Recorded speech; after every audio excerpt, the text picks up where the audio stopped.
Hello everyone, बेटा start कर रहे हैं हम लोग संजीवनी बैच में। लेक्चर नंबर 2 है सेल यूनिट ऑफ लाइफ का।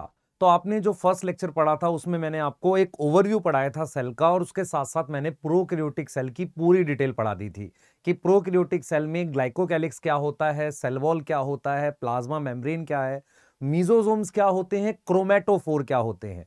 उसके साथ साथ मैंने आपको न्यूक्लियोइड बताया था जो एक सर्कुलर डीएनए होता है, और उसके अलावा मैंने आपको प्लाज्मिड के बारे में भी पढ़ाया था। और उसके साथ साथ हमने फ्लैजिला के बारे में जाना, हमने पिलाई और फिम्ब्रियाई के बारे में पढ़ा। तो आपने अगर ये लेक्चर देख लिया है तो बहुत अच्छा है और अब हम आगे पढ़ सकते हैं। अगर नहीं देखा है तो आप इस लेक्चर को जरूर देखें, लेक्चर नंबर 1 को, ताकि आपके कॉन्सेप्ट स्ट्रांग हो प्रोकैरियोटिक सेल को लेकर। दूसरी चीज ये है बेटा कि क्या ये लेक्चर मतलब क्लास 11 के लिए है? बिल्कुल है। क्लास 11 के बच्चे इसको पढ़कर नीट क्वालिफाई कर सकते हैं।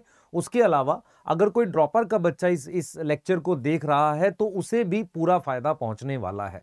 तो हम क्या कर रहे हैं, संजीवनी बैच में क्लास 11th के सारे टॉपिक कराएंगे, एक प्रॉपर वे में, कंसाइज वे में, पूरा मतलब अच्छे से सारा कुछ पढ़ा देंगे, ताकि आप अगर चाहो तो इस कॉन्सेप्ट को पढ़कर हमारे से मतलब पढ़ के सिलेक्ट भी हो सको। जैसा कि हमने प्रॉमिस किया था कि आपको यूट्यूब पर फ्री बैच में जरूर पढ़ाएंगे। ये बैच जो है आपका यूट्यूब पर भी है और प्रॉपरली ऐप पर भी अवेलेबल है। तो जो भी आपको पीडीएफ चाहिए या असाइनमेंट चाहिए तो आप ऐप डाउनलोड कर वहां स्टोर में जाएंगे तो वहां पर आपको ये बैच मिलेगा, और वहां से आप जाकर ये पीडीएफ और इसकी जो भी डिटेल्स हैं, जो भी बेसिकली आपके असाइनमेंट हैं, आपके जो डीपीपी हैं, उनको ले सकते हैं।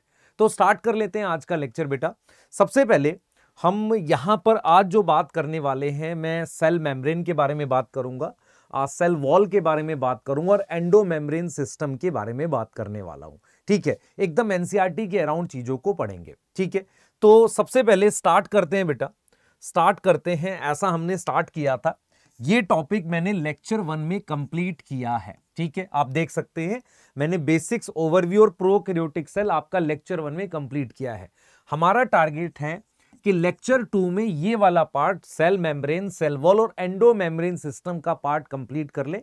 फिर राइबोसोम, माइटोकॉन्ड्रिया, प्लास्टिड, ये हम लेक्चर 3 में लेकर जाएंगे, और फिर साइटोस्केलेटल एलिमेंट, न्यूक्लियस और सेल थ्योरी, ये हम लेक्चर 4 में करेंगे। तो लगभग टारगेट है कि भाई 4 लेक्चर में इस चैप्टर को बढ़िया से कंप्लीट कर ले जाएं, ताकि आपको एक एक कॉन्सेप्ट जो है अपने दिमाग में पूरी तरीके से बैठ जाए। और जो बच्चे पूछे, मन में सवाल उठे, क्या इन लेक्चर्स को पढ़ के सिलेक्ट हुआ जा सकता है, आप प्रीवियस ईयर के क्वेश्चंस करके देखिए, आपको सारा कुछ समझ में आएगा, सारे कॉन्सेप्ट पूरे होंगे और आप प्रॉपरली सारी चीजें कवर करके ले जाओगे एक एक कॉन्सेप्ट के साथ। तो चलिए स्टार्ट कर लेते हैं बेटा लेक्चर को। आज हमारा टारगेट है, सबसे पहले यूकैरियोटिक सेल की बात करते हैं। ठीक है, अगर आप पिछले लेक्चर को थोड़ा सा रिमाइंड कर पाओ, अगर आपने देखा है तो मैंने आपको एक चीज पढ़ाई थी। मैंने कहा था कि कोई भी सेल जो होता है एक चैम्बर होता है, चैम्बर समझ में आता है, एक कंपार्टमेंट होता है।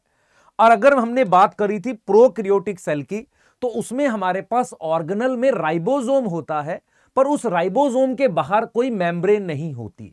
लेकिन हमने यहां पर यह बोला कि जब प्रोकैरियोटिक सेल मेरे पास मान लो इतना बड़ा है, उसके अंदर कोई भी ऐसी ऑर्गेनल नहीं है जिसके बाहर मेम्ब्रेन है। जब हम यूकैरियोटिक सेल बनाते हैं वो थोड़ा बड़ा होता है। उसके अलावा यूकैरियोटिक सेल में कुछ ऐसी ऑर्गेनल्स जरूर होती हैं जिनके बाहर मेम्ब्रेन हो। जैसे मैं अगर आपको समझाऊं कि भाई सेल क्या है, एक तरह का चैम्बर है। उस चैम्बर में हमारे पास क्या होता है, बेसिकली उस चैम्बर, जो चैम्बर हमने बनाया उसके अंदर सारे रिएक्शन चल रहे होते हैं। तो जब हम बात करते हैं यूकैरियोटिक सेल की, तो हमें समझ में आता है कि इस चैम्बर के अंदर भी एक चैम्बर है जिसे हम ऑर्गेनल कहते हैं। तो पहली बार आपको लगेगा कि यूकैरियोटिक सेल में हमारे पास जैसे ये प्लाज्मा मेम्ब्रेन है, ये जो सेल मेम्ब्रेन है, वैसे ही मेम्ब्रेन वाली कुछ ऑर्गेनल आई। ये चीज समझ में आ रही है। और जैसे यहां पर डीएनए इसका साइटोप्लाज्म में था, यहां पर जो डीएनए था वो साइटोप्लाज्म की जगह एक मेम्ब्रेन वाले स्ट्रक्चर में था जिसे हम न्यूक्लियस कहते हैं। क्या ये बात समझ पा रहे हो? तो अगर मैं आपसे कहूं कि यूकैरियोटिक सेल प्रोकैरियोटिक सेल से कैसे अलग है, सबसे पहले क्या हुआ, यहां पर वो ऑर्गेनल आई जिनके बाहर मेम्ब्रेन प्रेजेंट थी। क्लियर है? दूसरा, इसका जो डीएनए है, यूकैरियोटिक सेल का जो डीएनए है वो एक मेम्ब्रेन बाउंड स्ट्रक्चर में है जिसे हम न्यूक्लियस कहते हैं, और वो जो मेम्ब्रेन है वो भी लिपिड की बनी हुई है जैसे प्लाज्मा मेम्ब्रेन बनी हुई थी। तीसरी चीज आप ये देखेंगे कि यूकैरियोटिक सेल कंपैरेटिवली थोड़ा बड़ा होता है, किसके कंपैरिजन में? प्रोकैरियोटिक सेल के कंपैरिजन में। क्या ये बातें आपके दिमाग में आ रही है कि प्रोकैरियोटिक और यूकैरियोटिक सेल में क्या फर्क है, क्या डिफरेंसेस है? तो ये बेसिक चीज आप देखेंगे। दूसरी चीज आप ये भी देखेंगे कि प्रोकैरियोटिक सेल के डीएनए को हम क्रोमोसोम बोलते हैं, पर यूकैरियोटिक सेल का जो डीएनए होता है वो प्रॉपरली क्रोमोसोम बनाता है। तो ये 3-4 पॉइंट्स हैं जो आपने अपने दिमाग में रखने हैं। तो सबसे पहले अगर मैं बेसिक फीचर की बात करूं तो यूकैरियोटिक सेल थोड़ा सा लार्ज इन साइज होता है और उसमें हमारे पास मेम्ब्रेन बाउंड ऑर्गेनल होती है। What is membrane bound organelle? ऐसी जगह जहां पर जो भी रिएक्शंस हो रहे हैं एक अलग कंपार्टमेंट में हो रहे हैं, जो मेम्ब्रेन ऐसे बना हुआ है, उसको हम कहते हैं मेम्ब्रेन बाउंड ऑर्गेनल। उसके अलावा इनके पास, मेरे पास क्या होगा बेटा, जो डीएनए है वो क्या होगा? डीएनए इज एनवलप्ड, एनवलप किसके अंदर? इन मेम्ब्रेन, और उस स्ट्रक्चर को हम क्या कहते हैं? न्यूक्लियस कहते हैं। ये समझ में आ रहा है? ठीक है, साइज थोड़ा सा बड़ा था। तीसरी चीज हम यहां पर ये देख पाएंगे कि यूकैरियोटिक सेल जो हमारे पास है, एक तो हमने कहा कि भाई इसके पास न्यूक्लियस होता है, दूसरा हमने कहा कि इसके पास मेम्ब्रेन बाउंड ऑर्गेनल होती है, और एक हम कह सकते हैं कि डीएनए जो प्रेजेंट है इट फॉर्म क्रोमोसोम। वो क्या बना सकता है? एक स्ट्रक्चर बना सकता है जिसको हम क्या बोलते हैं? क्रोमोसोम बोलते हैं। तो ये कुछ डिफरेंसेस हैं जो प्रोकैरियोटिक और यूकैरियोटिक सेल में होते हैं। अब हमने ये देखा यार, नेचर में ना जो सेल है ना हमारे पास, यूकैरियोटिक सेल मेनली अलग अलग टाइप के हैं। जैसे एक फंजाई का सेल है, एक प्लांट का सेल है, एक एनिमल का सेल है। फॉर एग्जाम्पल, मान लो आपके पास कोई एनिमल है तो उसके अंदर जो सेल्स हैं वो एनिमल सेल्स हैं। तो एनिमल सेल्स जो होते हैं वो यूकैरियोटिक सेल हैं, क्योंकि उनके पास एक वेल डिफाइंड न्यूक्लियस है, दूसरा एक कंपार्टमेंट है, एक चैम्बर है जिसे हम ऑर्गेनल कह रहे हैं। लेकिन आपको अपने दिमाग में एक चीज और बैठानी पड़ेगी कि भाई प्लांट सेल और एनिमल सेल में भी कुछ डिफरेंसेस होते हैं। ये चीज समझ में आ रही? कुछ डिफरेंसेस जरूर होते हैं। जब हम एनालाइज करेंगे तो काफी सारी सिमिलरिटी है पर कुछ डिफरेंसेस हैं। जैसे फॉर एग्जांपल, हमारे पास जो प्लांट सेल है, प्लांट सेल में हमारे पास आउटर जो है सेल वॉल प्रेजेंट है। क्लियर है? सेल वॉल प्रेजेंट है। और अगर हम इसके अलावा बात करें, उसमें प्लास्टिड्स होते हैं। जैसे आप में से शायद बच्चों को यह बात ना पता हो, जब हम कभी किसी सेल को माइक्रोस्कोप से देखते हैं तो सब कुछ ट्रांसपेरेंट जैसा दिखता है, मतलब ऐसा दिखता है कि कुछ उसमें है ही नहीं, लगभग बस न्यूक्लियस थोड़ा सा गाढ़ा स्ट्रक्चर दिखता है जब माइक्रोस्कोप से देखते हैं। लेकिन प्लांट सेल में कलर स्ट्रक्चर दिखता है, उस कलर स्ट्रक्चर को हम क्या बोलते हैं? प्लास्टिड्स। ये हमें दिखते हैं। तो आपको ये समझना पड़ेगा कि प्लांट सेल में एक सेल वॉल होती है, दूसरा कुछ कलर स्ट्रक्चर्स होते हैं जिन्हें हम प्लास्टिड्स बोल सकते हैं। क्लियर है? और एनिमल सेल में हमारे पास सेंट्रियोल होता है। एनिमल सेल में प्लास्टिड्स नहीं होते। तो एनिमल सेल में मेरे पास क्या है? सेल वॉल नहीं होती, सेल वॉल एब्सेंट है। तो प्लाज्मा मेम्ब्रेन सबसे आउटर स्ट्रक्चर है। उसके अलावा हमारे पास उसमें प्लास्टिड्स एब्सेंट होते हैं। क्या होते हैं? प्लास्टिड्स एब्सेंट होते हैं। पर एक स्ट्रक्चर होता है साइटोप्लाज्म में जिसे हम सेंट्रियोल कहते हैं। क्या बोलते हैं? सेंट्रियोल कहते हैं। और ये किस में हेल्प करता है? Help in cell division. इसकी डिटेल हम आगे पढ़ेंगे। ठीक है सर? तो सर हमें एक दो बातें आपसे समझनी है जो आप बताओ हमें कि यार जब हम माइक्रोस्कोप में देखते हैं तो सेल कैसा दिखता है? सेल ऐसा दिखता है कि यार एक मेम्ब्रेन है कुछ बाहर और उसमें कुछ गाढ़ा स्ट्रक्चर है जो न्यूक्लियस है, डेंस स्ट्रक्चर है। उसके अलावा जब आप सेल के अंदर देखते हो ना माइक्रोस्कोप से, तो आपको और क्या क्या दिखेगा आपको कुछ खास पता नहीं चलता। तो चीजों को आपको स्टेन करना पड़ता है। स्टेनिंग क्या होती है? उन पे कलर लाना पड़ता है, तभी आपको वो बाकी के स्ट्रक्चर्स दिखते हैं। तो हम अब क्या करेंगे बेटा? स्ट्रक्चर्स की डिटेल पढ़ेंगे। अब मैं यहां से आपको बताता हूं चैप्टर कैसे मूव करेगा। एनसीईआरटी ने क्या किया है? प्लांट सेल, एनिमल सेल ना पढ़ा के यूकैरियोटिक सेल पढ़ाया है, और जो जो स्ट्रक्चर आते गए उनकी डिटेल पढ़ाते चले गए। मेरी बात समझ में आ रही है? तो एनसीईआरटी ने क्या किया है प्रॉपरली, अब क्या क्या स्ट्रक्चर आएगा। जैसे मान लो मेरे पास एक कोई सेल ले लेते हैं, जैसे फॉर एग्जांपल ये मैंने एक एनिमल सेल ले लिया। तो एनिमल सेल में सबसे बाहर ये प्लाज्मा मेम्ब्रेन है। तो एनिमल सेल में जो ये प्लाज्मा मेम्ब्रेन है ना, तो एनसीईआरटी ने क्या किया है, चलो इसकी डिटेल पढ़ते हैं, है ना। अब ये प्लाज्मा मेम्ब्रेन जो है ना, ये दोनों में है, एनिमल सेल में भी है, प्लांट सेल में भी है, तो दोनों में प्रेजेंट है। क्लियर है।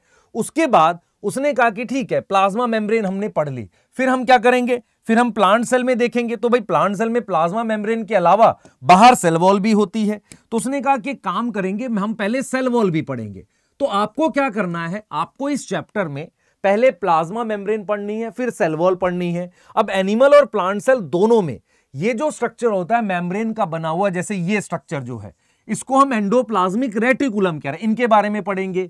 फिर गोल्जी बॉडी के बारे में पढ़ेंगे। मैं आपको यही बोल रहा हूं, इन पर ये कलर आपको दिख रहा है, पर रियल में ऐसा कोई कलर होता नहीं है। हम स्टेनिंग के थ्रू देखते हैं, स्टेन क्या होता है, उसके थ्रू कलर करके इसको देख सकते हैं। क्लियर है कि नहीं। हाँ, लेकिन जो प्लास्टिड्स होते हैं उनको जरूरत नहीं होती है ऐसा स्टेनिंग की, क्योंकि उनपे कलर आ जाता है अपने आप। जैसे खासकर क्लोरोप्लास्ट पे वो कलर कैसा है, ग्रीन कलर दिखता है, वो होता है, माइक्रोस्कोप में प्रेजेंट होता है। क्लियर है। तो ये चीजें हैं हमारे पास। तो हम यहां पर ये देख रहे हैं कि जैसे मान लो ये न्यूक्लियस है, ठीक है, तो इनकी अब हमें डिटेल पढ़नी है। तो अब हम क्या कर रहे हैं, अब हम एक यूकैरियोटिक सेल के अंदर जा रहे हैं। बेसिक आइडिया यह है कि प्रोकैरियोटिक से यूकैरियोटिक सेल थोड़ा अलग होता है।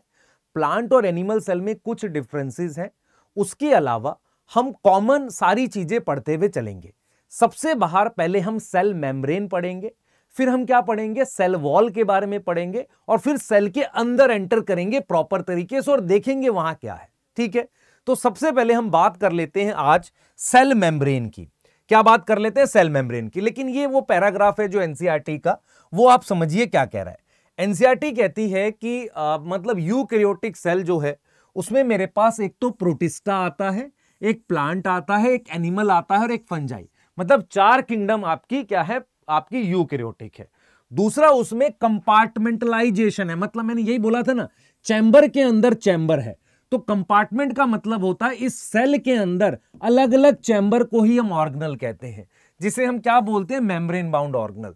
दूसरा है यूकैरियोटिक सेल जो है उसमें वेल ऑर्गेनाइज्ड न्यूक्लियस होता है, और उसके साथ साथ उसमें क्या प्रेजेंट होती है, न्यूक्लियर एनवलप होता है। ये न्यूक्लियर एनवलप क्या होता है बेटा, वो कवर जिसके अंदर उसका डीएनए प्रेजेंट है। और क्या होगा, कुछ लोकोमोटरी स्ट्रक्चर होंगे जिनकी हम बात करेंगे। जैसे एक चीज क्या होती है, बैक्टीरिया का सेल छोटा है, यूकैरियोटिक सेल बड़ा है। सेल के अंदर ऐसे कुछ धागे होते हैं जिन्हें हम साइटोस्केलेटल एलिमेंट्स कहते हैं। इनकी डिटेल भी हम पढ़ने वाले। क्लियर है कि नहीं। दूसरा कह रहे हैं कि सारा यूकैरियोटिक सेल आइडेंटिकल नहीं होता। प्लांट और एनिमल सेल में कुछ डिफरेंसेस है, जैसे कि सेल वॉल होगा, प्लास्टिड होगा, और एक बड़ा वैक्यूल होता है प्लांट सेल में। आपने पढ़ा है क्लास 9th में, लार्ज साइज का एक वैक्यूल होता है। और एनिमल सेल में हमारे पास सेंट्रियोल होता है, जो प्लांट में नहीं होता। क्लियर है, सही है।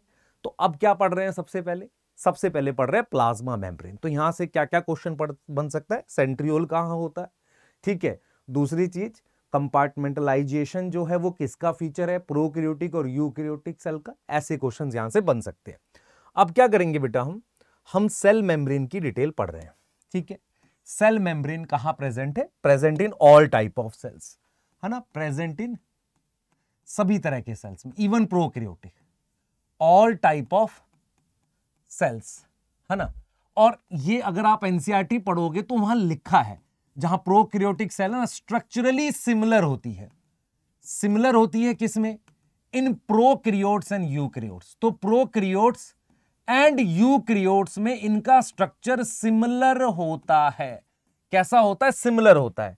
तो स्ट्रक्चरली सिमिलर है किसमें, प्रोकैरियोट और यूकैरियोट में लगभग एक जैसी है। क्लियर है कि नहीं, बताओ, लगभग एक जैसी है। क्लियर है कि नहीं, बोलो जल्दी से, जल्दी बताओ बेटा, जल्दी बताओ, जल्दी जल्दी। क्लियर है, ठीक है। तो एक सेकेंड दे बेटा।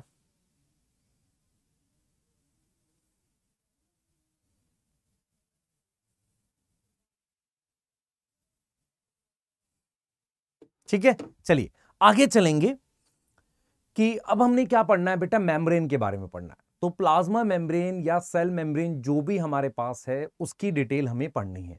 वो प्लांट सेल में भी होती है, एनिमल सेल में भी होती है, प्रोटिस्टा में भी होती है और बैक्टीरिया में भी होती है। अब ये जो मेम्ब्रेन है उसमें हम क्या क्या टॉपिक पढ़ेंगे, सुनना ध्यान से। सबसे पहले हम ये जानेंगे कि मेम्ब्रेन की डिस्कवरी कैसे हुई, क्या उसकी डिटेल्स हमें कैसे पता चली। दूसरा, हम मेम्ब्रेन के डिटेल स्ट्रक्चर को जानेंगे कि उसमें एग्जैक्टली कैसा स्ट्रक्चर प्रेजेंट होता है। उसके साथ हमारे पास कुछ ऐसे मॉडल हैं जिनके बारे में एनसीईआरटी बात करती है। देखिए, आप एक चीज समझिए ध्यान से, अगर हम किसी स्ट्रक्चर को डिस्क्राइब करते हैं तो एक तरीका तो होता है कि मैं माइक्रोस्कोप से देख लूं, दूसरा तरीका क्या होता है कि काफी सारे साइंटिस्ट या वैज्ञानिक क्या करते हैं, कोई मॉडल प्रपोज करते हैं, उसमें वो क्या करते हैं, स्ट्रक्चर को बताते हैं ऐसा हो सकता होगा। तो वो डिटेल हमारे पास कहां प्रेजेंट होगी, मॉडल में प्रेजेंट होगी। उसके साथ हम लोग आपको फिर बात करेंगे जो बहुत डिटेल में पढ़ना है, that is role of membrane. तो मेम्ब्रेन काफी इंपॉर्टेंट टॉपिक है, स्टार्ट कर लेते हैं, प्रॉपरली पढ़ते हैं। मैं फिर रिपीट करूंगा, आपको सारा कुछ प्रॉपरली नोट्स बना के पढ़ना है अगर आप इस बैच को फॉलो कर रहे हैं, क्योंकि इसके जो नोट्स हैं वो आपको सिलेक्ट करा ले जाएंगे, तो आपको बहुत ध्यान से पढ़ना है एक एक चीज को। तो स्टार्ट करते हैं बेटा, स्टार्ट करते हैं। सबसे पहले हम बात करते हैं डिस्कवरी ऑफ प्लाज्मा मेम्ब्रेन की। ठीक है, तो मैं आपसे ये कह रहा हूं कि मान लो आपके पास ये सेल है, अगर आप ध्यान से देखेंगे, ये आपके पास एक माइक्रोस्कोप, ध्यान सुनेंगे, ये आपके पास एक सेल है, ठीक है, और ये मेरे पास क्या है, सेल मेम्ब्रेन है। ठीक है, अब क्या है, आपके पास एक नॉर्मल माइक्रोस्कोप जिसे आप लाइट माइक्रोस्कोप कहते हो, किसी लाइट माइक्रोस्कोप से अगर आप सेल को देखते हो, मेरी तरफ ध्यान दें, अगर आप लाइट माइक्रोस्कोप से किसी सेल को आप देखते हो तो उसमें आपको सिर्फ एक सेल मेम्ब्रेन ऐसा स्ट्रक्चर दिखता है, उसकी डिटेल नहीं दिखती। मेरी बात समझो ध्यान से, मेम्ब्रेन के अंदर क्या प्रेजेंट है या मेम्ब्रेन का डिटेल स्ट्रक्चर हम तभी देख पाएंगे, ध्यान सुनेंगे, हम तभी देख पाएंगे जब हमारे पास इलेक्ट्रॉन माइक्रोस्कोप डिस्कवर हुआ। क्लियर है? तो हमने यहां पर यह बोला है, ध्यान से सुनेंगे, हम यहां पर यह कह रहे हैं कि हमारे पास मेम्ब्रेन जो है, मेम्ब्रेन विजिबल होती है किसमें, विजिबल इन लाइट माइक्रोस्कोप, पर डिटेल स्ट्रक्चर कब दिखा, डिटेल स्ट्रक्चर उसका कब दिखा है बताओ, डिटेल स्ट्रक्चर ऑब्जर्व आफ्टर, कब ऑब्जर्व हुआ, डिटेल स्ट्रक्चर कब ऑब्जर्व हुआ, after discovery of electron microscope. क्योंकि भाई इलेक्ट्रॉन माइक्रोस्कोप जो होता है ना, वो 1950s में, इलेक्ट्रॉन माइक्रोस्कोप कब आया था, 1950s में आया था, उसके बाद ही आप उसकी डिटेल देख पाए, किसकी, मेम्ब्रेन की। मतलब ये मेम्ब्रेन तो हमें लाइट माइक्रोस्कोप में दिखती है, पर उसके अंदर उसकी प्रॉपर डिटेल क्या है, उसके लिए मुझे इलेक्ट्रॉन माइक्रोस्कोप की जरूरत पड़ेगी। क्लियर है? तो हमने क्या किया, कुछ एक साइंटिस्ट थे, है ना, कुछ एक साइंटिस्ट थे, उन्होंने क्या किया, आरबीसी को लिया और उसके मेम्ब्रेन को एनालाइज किया। मैं आपको ऐसे समझाता हूं, सुनो, देखो, मान लो ये पेन है, ये पेन मुझे लाइट माइक्रोस्कोप से दिख रहा है, अब इसके अंदर की क्या डिटेल है, ये कैसा बना हुआ है, वो देखने के लिए मुझे इलेक्ट्रॉन माइक्रोस्कोप चाहिए। तो जब तक वो डिटेल नहीं थी हमारे पास, तो कुछ साइंटिस्ट ने क्या किया, इस पेन को तोड़कर केमिकली एनालाइज किया, मतलब ये देखा कि इसके अंदर क्या केमिकल है। तो ऐसा मुझे क्या करना पड़ेगा, कोई सेल लेना पड़ेगा। तो साइंटिस्ट लोगों ने क्या किया, साइंटिस्ट लोगों ने एक बेसिकली क्या लिया, एक सेल लिया, और सेल कौन सा लिया, आरबीसी, और उसकी क्या करी, केमिकल एनालिसिस करी। तो हम ये जान रहे हैं कि यार मेम्ब्रेन की डिटेल पता कैसे चली। उसके लिए हमें यह समझ में आ गया, मेम्ब्रेन दिखती तो थी नॉर्मल माइक्रोस्कोप से, पर उसकी ज्यादा डिटेल कहां से आई, इलेक्ट्रॉन माइक्रोस्कोप जब डिस्कवर हुआ। तब तक क्या किया, किसी और साइंटिस्ट ने आरबीसी को लेकर उसकी केमिकल एनालिसिस करी। केमिकल मतलब वो कैसा बना हुआ है। तो उन्होंने क्या देखा, तो chemical analysis done on RBC. Reason क्या है बताओ, वाई आरबीसी, क्योंकि आरबीसी में क्या नहीं होती, ऑर्गेनल नहीं होती। मैं आपको एक चीज यहां पर यह समझा रहा हूं, आप याद करो, मैंने आपको यह चीज बताई है, अगर आप देख सको ध्यान से, मैंने आपको एक बात बोली है कि यूकैरियोटिक सेल में जो ये मेम्ब्रेन जिस चीज की बनी हुई है, उसकी वो ये वाली जो ऑर्गेनल है उसकी मेम्ब्रेन सेम केमिकल की है।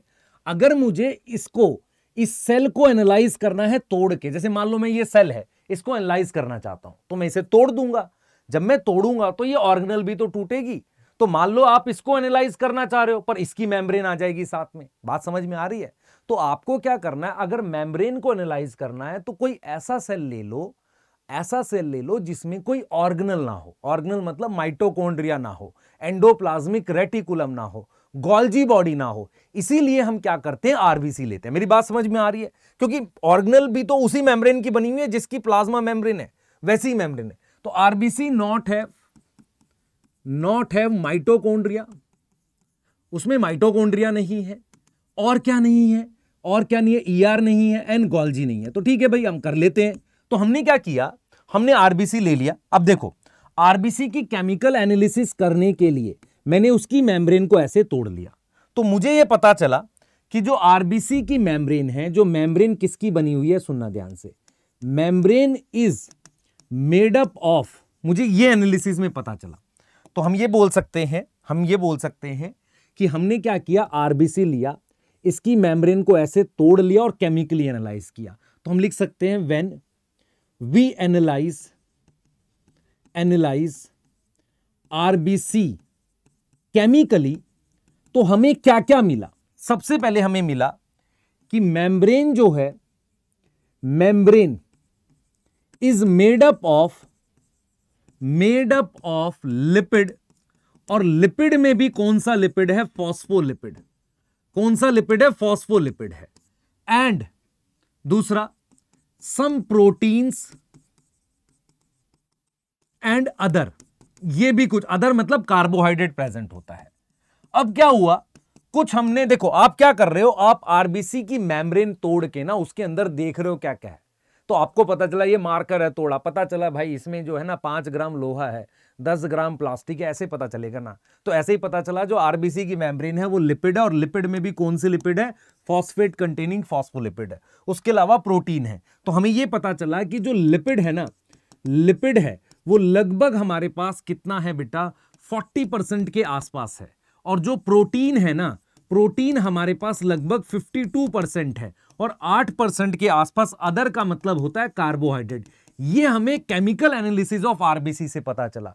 तो मेरे दिमाग में एक बात बैठ गई कि यार जो मेम्ब्रेन बनी होती है ना, प्लाज्मा मेम्ब्रेन, वो कहीं ना कहीं लिपिड और प्रोटीन की बनी होती है। और ये हमें कैसे पता चली, केमिकल एनालिसिस के थ्रू। और उसमें भी जो कंपोनेंट होता है ना, लिपिड काफी इंपॉर्टेंट कंपोनेंट है, जिसे हम क्या बोलते हैं, फॉस्फोलिपिड। अब क्या हुआ बेटा, अब क्या हुआ, अब इलेक्ट्रॉन माइक्रोस्कोप आया होगा, हमने डिटेल स्ट्रक्चर देखा होगा। तो जब हमें पूरा डिटेल स्ट्रक्चर पता चला वो एग्जैक्टली क्या है, अब उसको डिस्कस करते हैं। क्लियर, समझ में आ रहा है? तो ये आपको समझना पड़ेगा कि हम कैसे मूव कर रहे हैं। अब आ जाओ जरा फटाफट से हम बात करते हैं मेम्ब्रेन के स्ट्रक्चर की। तो ये आपको एक आइडिया हो गया कि हमने आरबीसी क्यों लिया, और आरबीसी की मेम्ब्रेन में मुझे लिपिड, प्रोटीन और ये बाकी चीजों के बारे में पता चला। अब हम आगे गए, हमने क्या किया, एक सेल ले लिया। अब उसमें जो मेम्ब्रेन है उसके स्ट्रक्चर को पढ़ते हैं, ठीक है। तो मैंने क्या किया है, एक सेल ड्रॉ कर लिया है। अब सेल की ये सेल मेम्ब्रेन है या प्लाज्मा मेम्ब्रेन है, दिख रहा है कि नहीं बताओ, ये प्लाज्मा मेम्ब्रेन है सेल की, ठीक है। मैंने क्या किया, एक इतना बड़ा सेगमेंट ले लिया है, इतना बड़ा सेगमेंट ले लिया, आप समझना ध्यान से। मैंने क्या किया, इतना बड़ा सेगमेंट लेकर ये ड्रॉ कर दिया। तो इसका मतलब मैंने इसको जूम कर दिया, इतने बड़े सेगमेंट को, और जब मैं इस सेगमेंट को देख रहा हूं तो ये इस तरीके से दिख रहा है। तो मेरे पास क्या है, ये प्लाज्मा मेम्ब्रेन किसकी बनी हुई है, ये बनी हुई है लिपिड की, मेड अप ऑफ लिपिड। और जब मैंने इसको जूम किया तो ये ऐसे दिख रहा है, और जब मैं इसको और जूम कर रहा हूं तो इस तरीके से दिख रहा है। तो आपको ये समझ में आएगा कि ये चीज क्या है, ये सिंगल चीज क्या है, ये एक फॉस्फोलिपिड है। ये क्या है बेटा, एक फॉस्फोलिपिड है, और ये फॉस्फोलिपिड ऐसे डबल लेयर में प्रेजेंट है। तो आपको कैसे कैसे समझना है स्ट्रक्चर को, जरा बहुत ध्यान से देखिए। हमारे पास क्या होता है कि जब हम इसको जूम करते हैं तो हमें पता चलता है कि ये किसका बना हुआ है, फॉस्फोलिपिड का। फॉस्फोलिपिड, ये एक फॉस्फोलिपिड का स्ट्रक्चर बना हुआ है जिसमें 2 हिस्से होते हैं। पहला पार्ट जो बाहर की तरफ होता है, दोनों तरफ में, उसे हम कहते हैं हाइड्रोफिलिक। ये वाला पार्ट क्या होता है, हाइड्रोफोबिक होता है। क्या होता है, हाइड्रोफोबिक।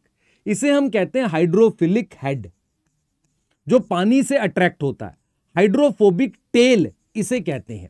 तो आपको यह समझना पड़ेगा कि प्लाज्मा मेम्ब्रेन में हमारे पास एक लिपिड होता है जिसे हम क्या नाम देते हैं, फॉस्फोलिपिड कहते हैं। तो फॉस्फोलिपिड जो है, आप ध्यान दें इसे, हमारे पास क्या हम यहां पे लिख रहे हैं, हम लिख रहे हैं कि प्लाज्मा मेम्ब्रेन या कोई भी मेम्ब्रेन है उसमें हमारे पास क्या प्रेजेंट है, फॉस्फोलिपिड प्रेजेंट है। क्या प्रेजेंट है बेटा, फॉस्फोलिपिड प्रेजेंट है, ठीक है। फॉस्फोलिपिड जो है उसमें दो कंपोनेंट है, दो कंपोनेंट समझ में आता है, दो पार्ट है। एक हमारे पास है पोलर हेड, एक क्या है पोलर हेड, और दूसरा हमारे पास क्या है नॉन पोलर या हाइड्रोफोबिक टेल है। आप देखो सोचो ध्यान से, हाइड्रोफोबिक टेल है। एनसीईआरटी कहती है कि ये जो पोलर हेड है और ये जो टेल है ये कुछ इस तरीके से अरेंज होते हैं कि ये पानी के कांटेक्ट में आता है, ये पानी से दूर जाता है। मेम्ब्रेन में ऐसे अरेंज होते हैं। जैसे मैं आपको एक एग्जांपल से समझाता हूं। मैं आपको ये कह रहा हूं कि मैंने प्लाज्मा मेम्ब्रेन ली, उसको जूम करके दिखाया तो मुझे लगा कि फॉस्फोलिपिड जो है वो दो लेयर में है। कैसे है? दो लेयर में है। उसमें ये जो फॉस्फोलिपिड है उसका ये पार्ट पानी से अट्रैक्ट होता है और ये वाली जो टेल वाला पार्ट है ये पानी से रिपेल होता है। अब ये फॉस्फोलिपिड मेम्ब्रेन में ऐसे अरेंज होगा कि ये जो जैसे आप अगर देखो ध्यान से, ये हाइड्रोफिलिक पार्ट है, ये पानी के कांटेक्ट में होगा। जैसे फॉर एग्जांपल अब मैंने क्या किया, यहां पर एक और लिपिड बना दिया। तो जब मैं यहां पर एक और लिपिड बनाऊंगा, ध्यान से देखना बेटा, मैं जब यहां पर एक और लिपिड बनाऊंगा तो इसका ये वाला पार्ट देखो, इसका ये वाला पार्ट क्या है, आप खुद से देखो बेटा, देखो ध्यान से देखो, ये जो है ये हाइड्रोफिलिक है और ये मेरे पास हाइड्रोफोबिक है। तो मैं ये कह रहा हूं कि हाइड्रोफोबिक वाले पार्ट को पानी से छुपाना है, तो मैंने इसके बगल में एक और लिपिड लगा दिया। तो इसका ये वाला साइड जो है इसकी वजह से छुप गया, पानी से दूर हो गया। मान लो इस बोर्ड पे सब जगह पानी है, तो कहीं ना कहीं इस फॉस्फोलिपिड के इस और इस पार्ट को मैंने पानी से बचाया है। क्या ये समझ में आ रही है कि नहीं, बताओ, बोलो। तो आपको यह समझना पड़ेगा कि जो प्लाज्मा मेम्ब्रेन है वो किसकी बनी हुई है, लिपिड की बाइलेयर है। लिपिड जो है वो कौन सा है, फॉस्फोलिपिड है, ठीक है। फॉस्फोलिपिड डबल लेयर में प्रेजेंट है और वो कुछ इस तरीके से प्रेजेंट होता है कि पानी के कांटेक्ट में सिर्फ हाइड्रोफिलिक पार्ट आए, क्योंकि इसके इधर भी पानी होता है और इधर भी हमारे पास क्या होता है, पानी होता है। ठीक है सर, थोड़ा सा और समझो, आते हैं, देखो जरा आते हैं, ठीक है, उस चीज पर भी आते हैं, कैसे इसमें करना है हमें, इस चीज पर भी आते हैं, ठीक है। तो हम यहां पर क्या कहना चाह रहे हैं एग्जैक्टली वो सुनना ध्यान से। देखो हम ये कहना चाह रहे हैं कि मान लो मैं आपको एक एग्जांपल से समझाता हूं। मान लो आपके पास बोर्ड पे यहां सब जगह पानी है, मान लो इधर सब जगह पानी है। मैंने क्या किया, ध्यान देना, मैंने क्या किया, इसको समझने की कोशिश करना। मैंने क्या किया कि ये एक लिपिड बना दिया, फॉस्फोलिपिड, ठीक है।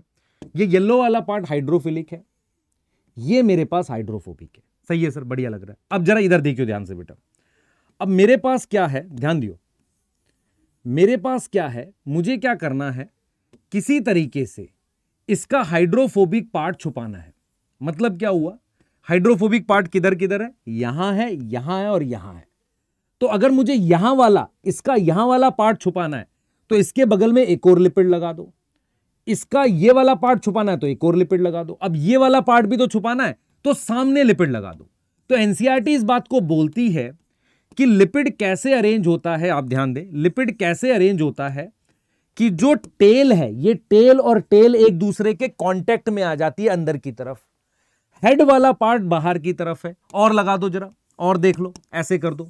तो कहीं ना कहीं आप एक चीज ऑब्जर्व कर पा रहे हो कि आपने क्या किया, इस लिपिड का ये वाला पार्ट जो हाइड्रोफोबिक, देखो इधर इधर मान लो पानी नहीं आ पाएगा ना, क्योंकि ये आ गया, इसके इधर इधर भी ये मेम्ब्रेन ये अटैच हो गया। अब आपने छुपा दी, ये वाला पार्ट कैसे छुपा दिया, सामने ऐसे लिपिड लगा के ऐसे छुपा दिया। अब क्या हुआ भाई, ये वाला पार्ट और ये तो पानी से एक्सपोज है, तो अब क्या करो, इसके बगल में और लिपिड लगा दो, ये लगा दो भाई, ये लगा दो, और लगा दो, और लगा दो। तो आपने इस तरीके से लिपिड लगा दिया ऐसे, सही है। अब सवाल ये उठता है, यार ये वाला तो फिर पानी से एक्सपोज हो गया, सब जगह पानी है, तो इसका बेस्ट तरीका क्या है कि आप एक गोल स्ट्रक्चर बना दो ऐसा। अब सोच के बताओ, क्या सारा हाइड्रोफोबिक पार्ट अंदर चला गया और जो पानी के कांटेक्ट में, क्योंकि ये अगर सेल बन गया ऐसे, ये इस तरीके से अगर सेल बन गया हमारे पास, तो अंदर भी मेरे पास पानी होगा जिसे आप साइटोप्लाज्म कहेंगे।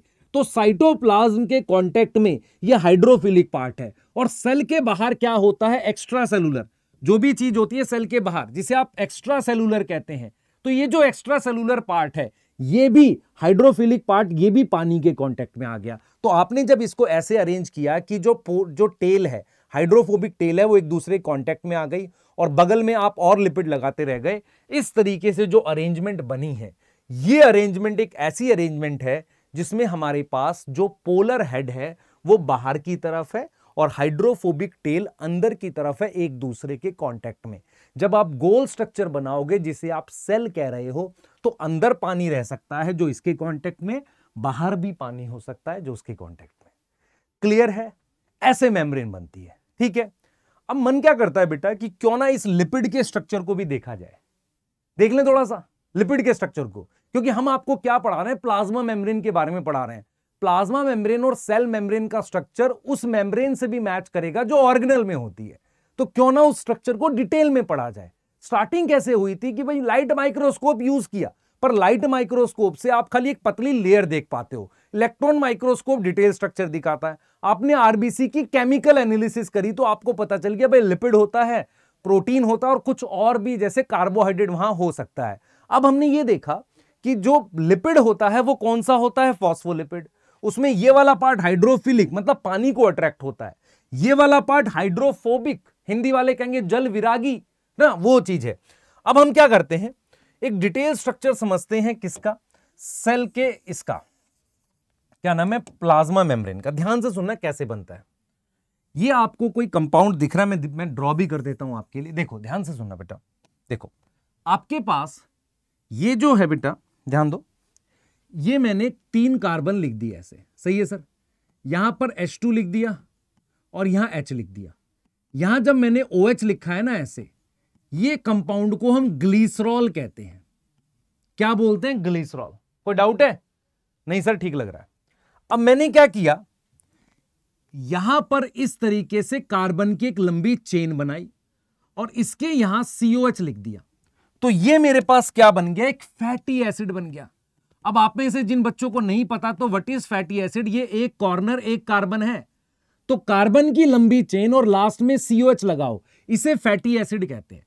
इस फैटी एसिड के COH को इसके साथ रिएक्ट कराएंगे। सही है सर, ये क्या बना रहे हो बता देना फिर। ये देख बेटा, ऐसा एक और करा और यहां भी COH लिख दिया और इसको इससे रिएक्ट करा दिया। अब देखो ये एसिड है और ये अल्कोहल है, ये एसिड है अल्कोहल है। एसिड को अल्कोहल के साथ रिएक्ट कराते कौन सा बॉन्ड, ईस्टर, पढ़ा था क्लास 10th में, यस सर पढ़ा था।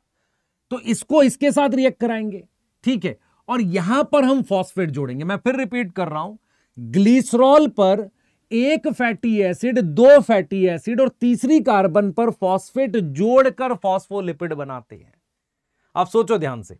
अब जैसे मेरे पास ये COH है, इसको इसके साथ रिएक्ट कराए तो ये जुड़ गया, देखो ये जुड़ गया इसके साथ, तो ये मैंने एक फैटी एसिड जोड़ दिया। यहां पर दूसरा फैटी एसिड इस कार्बन पर जोड़ दिया और तीसरी कार्बन पर ये फॉस्फेट जोड़ दिया ऐसे। इस कंपाउंड को हम क्या बोलते हैं, फॉस्फोलिपिड। अच्छा, अगर मैं यहां भी फैटी एसिड जोड़ देता ना तो फैट बोल देते इसे। मान लो मैंने 3 फैटी एसिड जोड़ दी, ये फैट है, लेकिन मैंने सिर्फ 2 जोड़े और तीसरी कार्बन पर मैंने क्या किया, तीसरी कार्बन पर इस तरीके से फॉस्फेट जोड़ दिया। अब ये चीज क्या बन गई, फॉस्फोलिपिड बन गई। फॉस्फोलिपिड में 2 फैटी एसिड होते हैं, तो ये 2 फैटी एसिड आपको ये लंबी चेन की फॉर्म में ऐसे दिखेंगे। ये दोनों ये हैं और जो फॉस्फेट है उसकी वजह से यहां चार्ज आएगा ये वाला, तो इसे फॉस्फोलिपिड कहते हैं। तो ये जो 2 पैर है ना, ये फैटी एसिड की लंबी चेन होते हैं। ये हाइड्रोफोबिक होती है क्योंकि हाइड्रोकार्बन है, ये पानी को रिपेल करती है, ये पोलर सॉल्वेंट में घुलेगा नहीं, तो हाइड्रोफोबिक टेल्स हैं। ये कितनी टेल हैं, 2। और ये क्या है, पोलर हेड। ये पोलर हेड पे चार्ज किसकी वजह से आता है, ये चार्ज आता है इस फॉस्फेट की वजह से। क्या यहां तक क्लियर है कि नहीं, बताओ। सही है। तो फॉस्फोलिपिड जो है ये मॉलिक्यूल है। अब इस फॉस्फोलिपिड को जब मैं अरेंज करता हूं तो मेरे पास मेम्ब्रेन बनती है। फॉस्फोलिपिड जो है उस पे 2 तरीके का पार्ट है, एक हाइड्रोफिलिक और एक हाइड्रोफोबिक। डन है, बताओ जल्दी से, जल्दी जल्दी बताओ, डन है यहां तक, क्लियर है? सही है सर। आगे चलते हैं, आगे हम जाएंगे बेटा, आगे हम जाएंगे और यहां पर प्रॉपरली अब हमने मतलब स्ट्रक्चर को स्टडी कर लिया है, ठीक है, स्टडी कर लिया है। अब हम क्या पढ़ने वाले हैं बेटा, ध्यान से सुनना। अब हम क्या पढ़ेंगे, जैसे अब क्या था, यहां पर हमने एक बेसिक डिटेल पढ़ ली प्लाज्मा मेम्ब्रेन की। अब मैं आपको क्या बता रहा हूं, प्लाज्मा मेम्ब्रेन जो है उसमें हमारे पास प्रोटीन भी प्रेजेंट होती है, ठीक है। प्रोटीन भी प्रेजेंट होती है और उसके साथ साथ मेरे पास लिपिड भी प्रेजेंट होता है, ये हमें पता है। अब क्या करेंगे बेटा, एक बार फटाफट से प्लाज्मा मेम्ब्रेन जो है उसके स्ट्रक्चर को हम देखेंगे। तो देखो ध्यान से प्लाज्मा मेम्ब्रेन का कैसे स्ट्रक्चर होता है। हमारे पास सबसे पहले आपको ये दिख रहा है, ये लिपिड है। तो सबसे पहले आपको ये समझ में आएगा कि प्लाज्मा मेम्ब्रेन में लिपिड भी कौन सा, फॉस्फोलिपिड की, और फॉस्फोलिपिड की एक टाइप होती है बेटा, उसे कहते हैं लेसिथिन। लेसिथिन मेन फॉस्फोलिपिड होता है, is present in form of bilayer. किस फॉर्म में प्रेजेंट होता है? बाइलेयर की फॉर्म में, एक डबल लेयर की फॉर्म में ये प्रेजेंट होता है। क्या इतनी बात समझ में आ रही है? एक डबल लेयर, एक बाइलेयर की फॉर्म में ये प्रेजेंट होता है। क्लियर है कि नहीं? अब जरा आगे देखेंगे, आगे देखेंगे बेटा, आगे देखेंगे। दूसरा हमारे पास क्या है, ये फॉस्फोलिपिड कैसे है? बाइलेयर की फॉर्म में। दूसरा हमारे पास क्या है? ये प्रोटीन्स होती हैं, ये भी प्रोटीन है। अब देखो मेरी बात सुनो, ये प्रोटीन यहां से पूरा बाहर ऐसे गई हुई है, और कुछ प्रोटीन ये है जो यहां पर अंदर यहां तक गई हुई है, और ये आर पार ऐसे गई हुई है। आप देख रहे हो पूरा इधर से। तो हमारे पास क्या होता है, उसके अलावा हमारे पास क्या होती है? प्रोटीन्स प्रेजेंट होती हैं। प्रोटीन जो होती है वो दो तरह की होती है, बहुत ध्यान से सुनना। देखो, एक ये प्रोटीन है जिसको हटा पाना बड़ा आसान है, लेकिन अगर मैं इस प्रोटीन को निकालूं तो मेम्ब्रेन डैमेज हो सकती है कि नहीं? बताओ, मेरी बात समझ में आ रही है? भाई इसको निकालना मुश्किल है ना, इसको निकालना मुश्किल है। मैं अगर चाहूं तो इसको आसानी से हटा सकता हूं, ऐसे, सही है, ठीक है, हटा सकता हूं इसको आसानी से, यहां से हटा सकता हूं, ठीक है, क्योंकि ये सरफेस पे है। लेकिन ये जो प्रोटीन इसके अंदर तक, ऐसे मेम्ब्रेन के अंदर तक गई हुई है, इसको हटा पाना मुश्किल है, इसको हटा पाना मुश्किल है कि नहीं? मेम्ब्रेन डैमेज हो सकती है। तो हम लिख सकते हैं जो प्रोटीन होती है ना, वो दो टाइप की होती है, टू टाइप की होती है मेम्ब्रेन में। किस बेस पर? On the basis of ease of extraction. Basis of ease of extraction. Ease of extraction का मतलब क्या होता है? कितनी आसानी से वो प्रोटीन निकल सकती है। तो on the basis of ease of extraction हमारे पास क्या होगी? दो तरह की प्रोटीन है। एक प्रोटीन जो ये अंदर ये ऐसे प्रेजेंट है, या ये वाली है, इसको हम बोलेंगे इंटीग्रल प्रोटीन। इंटीग्रल प्रोटीन क्या होता है बेटा? इंटीग्रल प्रोटीन वो होता है जो, इसमें ध्यान से सुनेंगे, इंटीग्रल प्रोटीन जो होता है जो विद इन मेम्ब्रेन प्रेजेंट होगा। जो क्या होगा? विद इन मेम्ब्रेन होगा, मेम्ब्रेन के अंदर होगा, ठीक है। वो आर पार भी जा सकता है, जैसे यहां से लेके यहां तक। वो क्या होती है? जनरली चैनल्स होते हैं, और क्या होते हैं? रिसेप्टर होते हैं। इनको हम क्या नाम देते हैं? इंटीग्रल प्रोटीन, ठीक है। पार्शली या फुली बरीड इन, ऐसे लिखती है एनसीईआरटी, पार्शली या फुली बरीड इन मेम्ब्रेन। दूसरी प्रोटीन होती है हमारे पास पेरिफेरल प्रोटीन। पेरिफेरल का मतलब होता है वो प्रोटीन जो सरफेस पर है, जो यहां सरफेस पर है ना, पेरिफेरल प्रोटीन होती है। इजी टू रिमूव, इसको आसान होता है रिमूव करना। तो हम ये देख रहे हैं कि मेम्ब्रेन पर लिपिड है और साथ के साथ प्रोटीन है। ये प्रोटीन है, ये प्रोटीन है, ये प्रोटीन है। ये प्रोटीन को चैनल बोल सकते हैं, ये रिसेप्टर हो सकती है ये भी प्रोटीन। क्लियर है? अब सुनना ध्यान से, अगर इस प्रोटीन पर ये शुगर लगा हो, क्या लगा है? शुगर लगा हो, तो आप इसको कहोगे ग्लाइकोप्रोटीन। मेरी बात समझो ध्यान से, अगर शुगर प्रोटीन पे लगा हो तो उसे हम क्या बोलेंगे? ग्लाइकोप्रोटीन। अगर इस लिपिड पर शुगर लगा हो, ये भी शुगर हो सकती है, शुगर की चेन होती है, तो हम लिख सकते हैं शुगर कैन अटैच कहां पर? On protein and on lipid. अगर वो प्रोटीन पर अटैच है तो उसके लिए हम वर्ड यूज कर सकते हैं ग्लाइकोप्रोटीन, और अगर वो लिपिड पर अटैच है तो हम बोल सकते हैं ग्लाइकोलिपिड। क्या इतनी बात समझ में आ रही है? तो हम लोग क्या कर रहे हैं? मेम्ब्रेन का स्ट्रक्चर पढ़ रहे हैं डिटेल में। तो मेम्ब्रेन जो है उसमें लिपिड है, फॉस्फोलिपिड, उसके अलावा कोई और लिपिड होता है? Other lipid other than phospholipid होता है क्या? हां होता है, कोलेस्ट्रॉल होता है। क्या होता है? कोलेस्ट्रॉल। एनिमल सेल में हमारे पास, प्लांट सेल में नहीं, अदर देन फॉस्फोलिपिड हमारे पास क्या होता है? कोलेस्टेरॉल नाम का एक लिपिड होता है। तो अगर हम प्लाज्मा मेम्ब्रेन को ध्यान से देखें, लिपिड की बाइलेयर है जिसमें हाइड्रोफोबिक चीजें ऐसे कांटेक्ट में है, प्रोटीन्स होती हैं, ये है हमारे पास इंटीग्रल, ये इंटीग्रल, ये इंटीग्रल, ये वाली मेरे पास पेरिफेरल प्रोटीन है जिसको हटाना आसान है, ठीक है। उसके अलावा ये शुगर लिपिड पे लगा हुआ है, ये शुगर इस प्रोटीन पे लगा हुआ है, और ये मेरे पास क्या है, कोलेस्ट्रॉल। कोलेस्ट्रॉल जो होता है ना बेटा, कोलेस्ट्रॉल एनिमल सेल में और कुछ बैक्टीरिया में मिलता है, ठीक है, ये याद रहेगा, सही है। तो ये हमने मेम्ब्रेन का पूरा स्ट्रक्चर आपको थोड़ा सा डिस्क्राइब करके बता दी कि क्या क्या होता है, क्लियर है। तो क्या क्या याद करना है, आरबीसी क्यों लिया था, आरबीसी में कितने % लिपिड और प्रोटीन है, आरबीसी के को हमने लिया, रीजन पता हो गया। दूसरा, मेम्ब्रेन में कौन सी लिपिड होती है, फॉस्फोलिपिड में भी कौन से वाली होती है, वो कैसे अरेंज होती है ये पता होना चाहिए। प्रोटीन कैसी होती है on the basis of ease of extraction, glycolipid glycoprotein क्या होता है, और लिपिड में भी कोई और लिपिड है क्या, जैसे कोलेस्ट्रॉल प्रेजेंट है। इस तरह की चीजों पे क्वेश्चंस आते हैं, क्लियर है कि नहीं, सोचो सोचो, हाँ सर ठीक है। अब हम आगे जाएंगे, हम ये समझेंगे कि बेटा देखो क्या होता है कि हमारे पास क्या था, मेम्ब्रेन जो थी ना, मेम्ब्रेन जो थी उसका अभी डिटेल स्ट्रक्चर ज्यादा पता नहीं चला था, ठीक है। तो साइंटिस्ट लोगों ने अलग अलग मॉडल देने की कोशिश की। एक्चुअल में क्या है, मुझे ये तो समझ में आ रहा है कि मेम्ब्रेन जो है वो लिपिड और प्रोटीन की बनी हुई है। अगर कोई मेम्ब्रेन बहुत ज्यादा काम कर रही है, बहुत ज्यादा काम कैसे करेगी, उसमें बहुत ज्यादा एक्टिविटी होती है, तो प्रोटीन का अमाउंट बढ़ जाता है। मेरी बात समझ पा रहे हो, प्रोटीन का अमाउंट बढ़ जाता है। जैसे मान लो माइटोकॉन्ड्रिया डबल मेम्ब्रेन ऑर्गेनल है, उसकी इनर मेम्ब्रेन पर काफी ज्यादा एक्टिविटी होती है, इसीलिए इनर मेम्ब्रेन पर प्रोटीन का कंटेंट बहुत हाई होता है, क्लियर है। तो ये जो लिपिड और प्रोटीन का कंटेंट है ये फिक्स नहीं है, जो 50% और 40 दे फिक्स नहीं है, वो आरबीसी के लिए दे रखा है। लेकिन ये जो कंटेंट होता है ना, ये बदलता रहता है एक्टिविटी के हिसाब से। जितनी ज्यादा प्रोटीन किसी मेम्ब्रेन पर है, वो उतनी ज्यादा एक्टिवली कोई रोल परफॉर्म कर रही होती है। क्या मेरी बातें दिमाग में गई, सोचो इस बात को, बिल्कुल ठीक है। अब क्या हुआ बेटा, अलग अलग वैज्ञानिक साइंटिस्ट थे जिन्होंने क्या किया, इस लिपिड और प्रोटीन की एक अरेंजमेंट बताने की कोशिश करी। उसमें अलग अलग उन्होंने मॉडल दिए। हम पहले क्या करते थे, सारे मॉडल्स को डिटेल पढ़ाते थे। अभी क्या करना, सिर्फ नाम बताना है। मॉडल्स में क्या बताने जा रहा हूं, प्लाज्मा मेम्ब्रेन को लेकर एनसीईआरटी में एक मॉडल दे रखा है, उसकी डिटेल बताएंगे। पर उस मॉडल की जरूरत क्या है, क्योंकि लिपिड और प्रोटीन की अरेंजमेंट को बताने के लिए, है ना, डिफरेंट साइंटिस्ट ने अलग अलग मॉडल बताए, भाई ये मॉडल है, इससे पता चलेगा लिपिड और प्रोटीन कैसे अरेंज है। तो हम क्या करेंगे, उसी मॉडल को देखने की कोशिश करेंगे।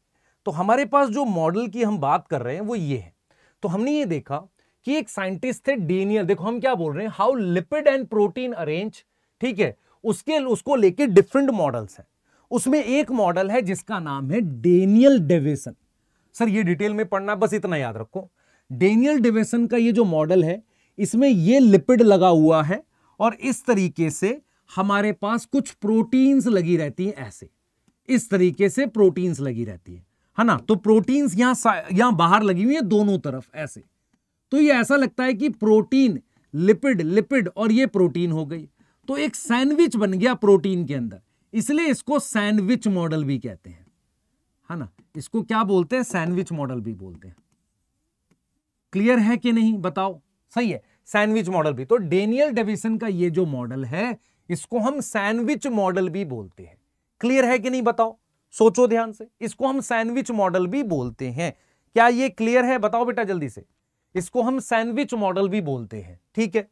अब हमारे पास क्या है, नेक्स्ट हमारे पास है रॉबर्टसन ने बताया था कि प्रोटीन कुछ इस तरीके से होती है, ऐसे, है ना। और उन्होंने उस मॉडल का नाम दिया unit membrane model. Unit membrane model जो है वो किसने बताया, रॉबर्टसन ने। तो आपको क्या करना है बेटा, सिर्फ नाम याद करना, इन दोनों का डिटेल नहीं पढ़नी। मैं फिर बोल रहा हूं, यहां इस तरह की प्रोटीन को ग्लोबुलर कहते हैं और ऐसे धागे जैसी प्रोटीन को फाइब्रस कहते हैं। तो ये fibrous protein lipid fibrous protein, ये ग्लोबुलर प्रोटीन, फिर ये लिपिड ये ग्लोबुलर। क्या हमें इनकी डिटेल पढ़नी है, नहीं, बस इतना याद रखना यार, दो मॉडल थे, है ना, एक इन्होंने दिया एक इन्होंने दिया, क्योंकि हमारे काम का फ्लूइड मोज़ाइक मॉडल है जो एनसीईआरटी ने दिया है। क्लियर, ये हमारे काम का है और इसी से क्वेश्चन आने की जरूरत, मतलब चांसेस हैं। ऑल्दो ये ऑप्शन में दे सकता है, जैसे पूछ ले भाई यूनिट मेम्ब्रेन किसने दिया था, कम से कम साइंटिस्ट का नाम पता हो। उन्होंने बोला ये लिपिड की डबल लेयर है, ऊपर ऐसे फाइबर की फॉर्म में प्रोटीन है और यहां ग्लोबुलर प्रोटीन है ये, और बीच में लिपिड की लेयर, सही है। अब फ्लूइड मोज़ाइक मॉडल क्या है, किसने दिया है, ये इंपॉर्टेंट है, सही है। फ्लूइड मोज़ाइक मॉडल जो है, साइंटिस्ट का नाम 1972 में Singer and Nicolson, Singer and Nicolson ने दिया है। उन्होंने बोला था कि जो मेम्ब्रेन है, जो ये मेम्ब्रेन है, इट इज सेमी फ्लूइड, मतलब बेसिकली क्या है, पूरी तरीके से क्या नहीं है, सॉलिड नहीं है, पूरी तरीके से लिक्विड नहीं है। तो उन्होंने बोला था कि जो मेम्ब्रेन है, मेम्ब्रेन जो है इट इज सेमी फ्लूइड, मतलब पूरी तरीके से सॉलिड नहीं है, पूरी तरीके से लिक्विड नहीं है, ठीक है। और जो इसमें प्रोटीन होती है, ये प्रोटीन है, देखो ये प्रोटीन जो होती है, इसकी ऐसे लेटरल मूवमेंट, देख रहे हो साइड में मूवमेंट को लेटरल कहते हैं, ऐसे लेटरल मूवमेंट पॉसिबल है। तो जो प्रोटीन है ना बेटा, प्रोटीन क्या शो कर सकता है, protein can show lateral movement. वो क्या शो कर रहा है, लेटरल मूवमेंट, क्या शो कर रहा है, लेटरल मूवमेंट। और this ability is known as fluidity. इस एबिलिटी को हम कहते हैं, इसके मूवमेंट की, किसकी, प्रोटीन की लेटरल मूवमेंट की एबिलिटी को कहते हैं, प्रोटीन की लेटरल मूवमेंट, लेटरल मतलब साइड में, इस मूवमेंट की एबिलिटी को हम क्या बोलते हैं, फ्लूइडिटी बोलते हैं। क्या ये समझ में आ रहा है? तो हम आपको ये समझा रहे हैं कि जो डेनियल डेविसन है, इसने, इन्होंने दो मॉडल दिए, हमें नहीं पढ़ने। 1972 में सिंगर निकोलसन ने प्रोटीन और लिपिड की अरेंजमेंट को समझाने के लिए बताया कि जो लिपिड है उसके बीच में प्रोटीन एज अ आइसबर्ग, जैसे मान लो ओशियन है, ओशियन मतलब एक पूरा पानी है जो लिपिड है, ठीक है, उसमें आइसबर्ग कौन है, प्रोटीन है। आइसबर्ग समझ में आता है, आइस के बड़े बड़े टुकड़े, और वो फ्लो कर रहे हैं। तो जो प्रोटीन की ऐसी लेटरल मूवमेंट है ना, इस एबिलिटी को हम क्या बोलते हैं, फ्लूइडिटी बोलते हैं। क्या बोलते हैं, फ्लूइडिटी बोलते हैं। तो कहीं ना कहीं इन्होंने ये समझाया इनके कंपैरिजन में कि प्रोटीन जो है ना वो अंदर ही लगी रहती है और वो प्रोटीन मूव कर सकती है। क्या ये समझ में आ रहा है? क्या ये क्लियर है? तो इस अरेंजमेंट को किस मॉडल से समझाया गया, फ्लूइड मोज़ाइक मॉडल। फ्लूइड जो है वो किसको बोल रहे हैं, लिपिड को। मोज़ाइक मतलब कहीं कहीं पर हमारे पास क्या लगा हुआ है, प्रोटीन लगा हुआ है। आपकी एनसीईआरटी में इसका डायग्राम भी है फ्लूइड मोज़ाइक मॉडल का, आप देख सकते हो, मेम्ब्रेन को दिखाया गया है, ठीक है, जिसमें आप देख सकते हो ये प्रोटीन जो है ये इंटीग्रल प्रोटीन है, और जो सरफेस पर होगी हमारे पास कोई पैरेलल। ये देखो ये प्रोटीन पे लगा, ये ग्लाइकोप्रोटीन है ना, सही है ना। और हमारे पास ये शुगर प्रोटीन पे लिखा, इसे हम क्या बोलेंगे, ग्लाइकोप्रोटीन ही बोलेंगे। ये लिपिड पे लगा, ये ग्लाइकोलिपिड है। ये बीच में ये कोलेस्ट्रॉल बना रखा है इन्होंने, सही है, क्लियर है, कोलेस्ट्रॉल दिखा रखा है, ठीक है। और ये फॉस्फोलिपिड की बाइलेयर है, आप देख सकते हो ये ऐसे कॉन्टेक्ट में है, क्लियर है। तो ये फ्लूइड मोज़ाइक, ये प्रोटीन जो है ऐसे मूव कर सकती है लेटरल, क्लियर है, सही है, ठीक है। तो ये हमने मॉडल जो था, स्ट्रक्चर की डिटेल पढ़ ली किसकी, इसकी। अब हम क्या करेंगे बेटा, मेम्ब्रेन के रोल को पढ़ेंगे, ठीक है। सर हमें कितना याद करना है, जो एनसीईआरटी में, क्योंकि एनसीईआरटी के अराउंड पढ़ोगे तो आपको ज्यादा याद रहेगा, ज्यादा आपके लिए बेटर रहेगा, ठीक है। अब हम क्या करेंगे बेटा, हम मेम्ब्रेन के रोल को पढ़ेंगे, ठीक है।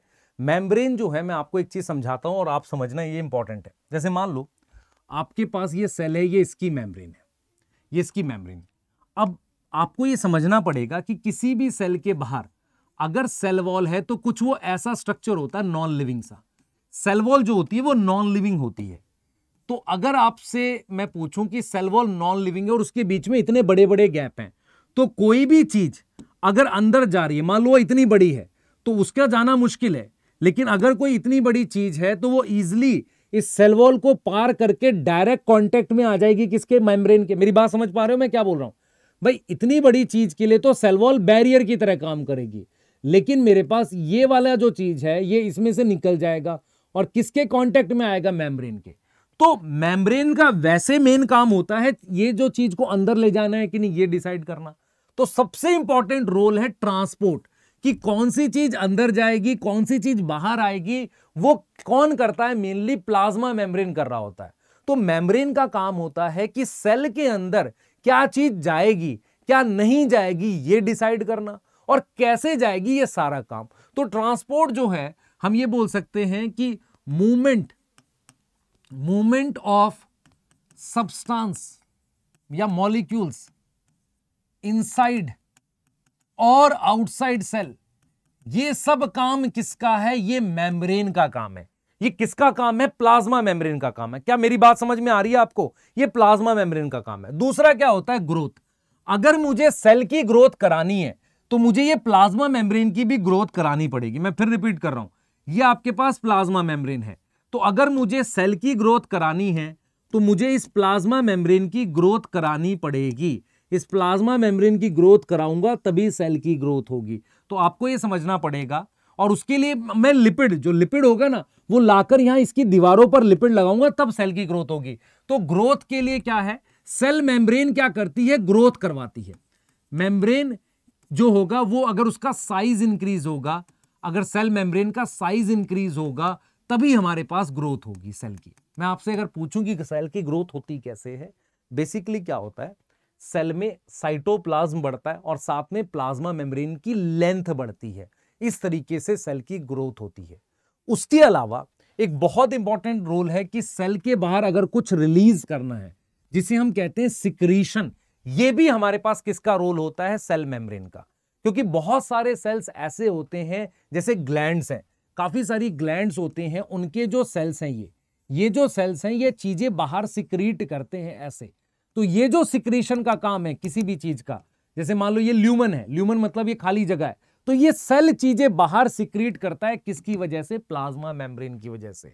और आपको ये समझना पड़ेगा कि हमारे पास क्या होता है एनिमल सेल में, आप एक टॉपिक पढ़ते हो सेल जंक्शंस, तो जो प्लाज्मा मेम्ब्रेन होती है ना ऐसे, वो क्या करती है? दो सेल की, ध्यान से देखेंगे, ये दो अलग अलग सेल हैं, इनकी प्लाज्मा मेम्ब्रेन आपस में एक दूसरे के कनेक्शन में आती है, इन्हें हम कहते हैं सेल जंक्शंस। तो हमारे पास ये जो सेल जंक्शंस बनते हैं ना, ये एक तरीके से क्या है? इंटरेक्शन है। किसके बीच में? Between two cell. अगर दो सेल के बीच में, इसे कहते हैं इंटरसेलुलर। मैं रिपीट कर रहा हूं बेटा, ट्रांसपोर्ट में आगे डिटेल पढ़ा रहा हूं बहुत ज्यादा, लेकिन ग्रोथ समझो कैसे होगी। ग्रोथ के लिए इसके अंदर साइटोप्लाज्म बढ़ेगा और नई ये दीवार, ये मेम्ब्रेन और बनानी पड़ेगी, तो सेल का साइज बढ़ जाएगा। दूसरा, कोई भी चीज अगर सेल को बाहर फेंकनी है तो वो मेम्ब्रेन के थ्रू होकर जाती है। किसके थ्रू होकर जाती है? मेम्ब्रेन के थ्रू होकर जाती है। क्लियर है? तीसरी चीज हमारे पास क्या है? इंटरेक्शन। इंटरेक्शन कैसे होता है? ये एक सेल है, ये एक सेल है, इन दोनों सेल की प्लाज्मा मेम्ब्रेन अपने कांटेक्ट में आकर एक जंक्शंस बनाती है, जिन्हें हम कहते हैं सेल जंक्शंस। उसके भी टाइप होते हैं, हम पढ़ते हैं, लेकिन वो किसकी वजह से बनते हैं? प्लाज्मा मेम्ब्रेन की वजह से बनते हैं। क्लियर है? पर सबसे इंपॉर्टेंट रोल प्लाज्मा मेम्ब्रेन का ट्रांसपोर्ट को लेकर है, क्योंकि हम ये मानते हैं कि सेल वॉल जो होती है एक तरीके से नॉन लिविंग सी चीज होती है, और उसके बीच में बहुत बड़े बड़े गैप होते हैं। जो मेन कंट्रोल करती है वो प्लाज्मा मेम्ब्रेन कंट्रोल करती है चीजों को अंदर बाहर मूव करने के लिए। क्लियर है? तो कहीं ना कहीं ट्रांसपोर्ट एक बहुत इंपॉर्टेंट रोल है किसके अंदर? सेल के अंदर। क्या मेरी बात समझ पा रहे हो? क्या मेरी बातें बिल्कुल क्लियरली समझ में आ रही हैं आपको? तो ट्रांसपोर्ट हमें कराना है, हमें क्या करना है? ट्रांसपोर्ट कराना है। तो हम क्या करेंगे बेटा? हम ट्रांसपोर्ट की बात करेंगे, ठीक है, और ट्रांसपोर्ट कैसे करेंगे उसको जरा मैं समझाने की कोशिश करता हूं। इधर देखो बेटा, ट्रांसपोर्ट जो है वो हम दो तरीके का पढ़ाने वाले हैं, आपको ध्यान देना। ट्रांसपोर्ट जो है वो दो टाइप से पढ़ाएंगे। देखो, मान लो आपने एक सेल बना रखा है, ये सही है सर। अगर कोई बड़ी चीज का ट्रांसपोर्ट करना है ऐसे, वो सॉलिड भी हो सकती है या ज्यादा अमाउंट में ये लिक्विड भी हो सकती है। अगर इनका ट्रांसपोर्ट करना है, बड़ी चीजों का ज्यादा अमाउंट में करना है, उसे कहते हैं बल्क ट्रांसपोर्ट। बल्क मतलब ज्यादा, बल्क में ट्रांसपोर्ट। और कई बार क्या होता है, छोटे छोटे मॉलिक्यूल, जैसे ये ग्लूकोज है, देखो मान लो ये ग्लूकोज है, एक सिंगल मॉलिक्यूल है, इसको अगर मुझे लेकर जाना है, ये स्पेसिफिक ट्रांसपोर्ट होता है। तो मेम्ब्रेन से दो तरीके का ट्रांसपोर्ट होता है। जैसे मान लो ये मेम्ब्रेन है, आपने अमीबा पढ़ा है कभी? हाँ सर, क्लास 10th में पढ़ा था। अमीबा जो होता है ना, मैं अभी दिखाता हूं आपको। जैसे ये अमीबा है, तो अमीबा के बाहर जो ये खाना है ना, ये फूड है, तो इस फूड को ये ऐसा थोड़ी यहां डाइजेस्ट करके अंदर लेगा, ये इस फूड को पूरा का पूरा अंदर लेकर जाता है प्लाज्मा मेम्ब्रेन की मदद से। तो जब कोई बड़ी चीज अंदर जाती है तो उसको हम कहते हैं बल्क ट्रांसपोर्ट। और ऐसा भी हो सकता है कि बाहर से ये सोडियम ले रहा हो, एक सिंगल चीज ले रहा हो, छोटी सी, बहुत छोटा सिंगल मॉलिक्यूल ले रहा हो, उसको हम क्या बोलते हैं? Specific transport. तो हमने यहां पर समझना है कि प्लाज्मा मेम्ब्रेन जो होती है वो चीजों का ट्रांसपोर्ट करती है। ट्रांसपोर्ट दो तरीके का है, एक बड़ी मात्रा में चीजों का ट्रांसपोर्ट करना है, उसे बल्क ट्रांसपोर्ट कहते हैं। इसमें होता है मॉलिक्यूल्स नहीं, एक बड़ी चीज होती है उसका ट्रांसपोर्ट करना है। और अगर मुझे एकदम सोडियम ले जाना है, ग्लूकोज ले जाना है, पोटेशियम ले जाना है, ये गैस मूव करनी है, तो उसे हम क्या बोलते हैं? Specific transport. वो दोनों प्लाज्मा मेम्ब्रेन से होता है, और कैसे होता है वो इंपॉर्टेंट है। और ये ऐसा नहीं कि ये सेल को लेकर, ये प्लांट सेल को, एनिमल सेल को, सारे सेल्स में ऐसे होता है। और सेल वॉल का काम क्या होता है कि सेल वॉल ऐसे गैप होता है बेटा सेल वॉल में, उस गैप में से चीजें मूव करती रहती हैं। क्लियर है कि नहीं? बताओ। सही है सर। तो हम यहां पर जो बात कर रहे हैं, हमने यहां पर क्या लिखा है? सुनो, हमने यहां पर लिखा है कि transport across membrane is two type, one is bulk transport, ठीक है, अनदर इज स्पेसिफिक ट्रांसपोर्ट। अब जरा ध्यान से देखें बेटा, मान लो ये कोई सॉलिड चीज है बड़ी, और ये कोई लिक्विड चीज है जिसको अंदर बाहर, अंदर यहां पे मूव करना है। तो जब कोई बड़ी चीज अंदर मूव करती है उसको हम क्या बोलते हैं? Bulk transport. और कोई बड़ी चीज ऐसे ही वेस्ट बाहर भी फेंका जा सकता है, ऐसा नहीं है। कोई बड़ा वेस्ट जो होगा वो किसकी फॉर्म में होगा? ऐसा थोड़ी कि फ्री पड़ा होगा, वो एक वैक्यूल की फॉर्म में होगा, उसको भी बाहर फेंक सकते हैं ऐसे। तो बल्क ट्रांसपोर्ट में बेसिकली क्या होता है? थोड़ी लार्ज साइज की चीजें मूव करती हैं। स्पेसिफिक ट्रांसपोर्ट में क्या होता है बताता हूं। जैसे मान लो ग्लूकोज है, देखो ये ग्लूकोज है, तो जो ग्लूकोज होगा ना बेटा, उसका हमारे पास यहां पर एक चैनल प्रेजेंट होगा। यहां पर हमारे पास ग्लूकोज का क्या होगा? एक चैनल होगा। तो उस चैनल से चीजें जाएंगी ऐसे। ये ग्लूकोज जो है हमारे पास, ये ग्लूकोज है, ये चैनल से जाएगा अंदर ऐसे। तो इस तरह के ट्रांसपोर्ट को कहते हैं स्पेसिफिक। बहुत बड़ी चीज जाए, bulk transport. Molecules proper, glucose, sodium ऐसे जाएं, इसको कहते हैं स्पेसिफिक ट्रांसपोर्ट। तो दो तरीके से होगा। सबसे पहले हम क्या पढ़ेंगे? बल्क ट्रांसपोर्ट की डिटेल पढ़ेंगे। क्लियर है? तो बल्क ट्रांसपोर्ट क्या होता है बेटा? Large size solid and liquid चीज भी हो सकती है। एंड क्या होगा? लार्ज साइज क्या होगा? ट्रांसपोर्टेड आउटसाइड, उसको बाहर भी ला सकते हैं। क्लियर है? और जो स्पेसिफिक ट्रांसपोर्ट होता है किसका होगा? जैसे ग्लूकोज का हो गया, पोटेशियम का हो गया, सोडियम का हो गया, है ना, अमीनो फ्रक्टोज करा लो। उसके अलावा क्या करा सकते हो? गैस का होता है, उसके अलावा पानी का होगा। इनका ट्रांसपोर्ट, ये स्पेसिफिक चीजें हैं। क्लियर है कि नहीं? बताओ। स्पेसिफिक चीजें। और ये मैंने सेल वॉल बना रखी है। मैं फिर बोल रहा हूं, अगर देखो सेल दो तरीके के होते हैं, एक विदाउट सेल वॉल, जैसे ये मान लो एनिमल सेल है भाई। एनिमल सेल में सबसे बाहर क्या होती है? सबसे बाहर प्लाज्मा मेम्ब्रेन होती है। अब आप एक चीज सोच पा रहे हो कि अगर प्लाज्मा मेम्ब्रेन सबसे बाहर है तो वहां से ये ग्लूकोज वगैरह जाना आसान है ना, आराम से कांटेक्ट में आएगा। लेकिन अगर सेल वॉल है तो ग्लूकोज जैसी चीज को पहले सेल वॉल को पार करके इसके कांटेक्ट में आना पड़ेगा, और फिर इसका यहां पर क्या लगा होगा? चैनल लगा होगा। क्लियर है? फिर इसका यहां पर क्या लगा होगा? चैनल लगा होगा। ये चीज क्लियर है? तो ये हमारे पास है, ये हमारे पास है, यहां से ऐसे अंदर चला जाएगा। तो आपको एक चीज समझनी पड़ेगी कि जो सेल वॉल होती है ना, वो बैरियर बड़ी चीजों के लिए होती है, छोटी चीजें उसमें से आर पार निकल जाती है। और वो किसके कांटेक्ट में आती है? प्लाज्मा मेम्ब्रेन के।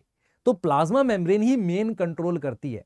सेल वॉल तो एक हार्ड स्ट्रक्चर होती है, वो बाहर से एक सपोर्ट देती है बस, है ना। वो कोई खास चीजें कंट्रोल नहीं करती, साइज के हिसाब से थोड़ा बहुत कंट्रोल कर सकती है कि नहीं? ठीक है, तो चलिए देख लेते हैं फटाफट से। बल्क ट्रांसपोर्ट पढ़ते हैं। अब देखना जरा ध्यान से, देखो बल्क ट्रांसपोर्ट को समझने की कोशिश करना।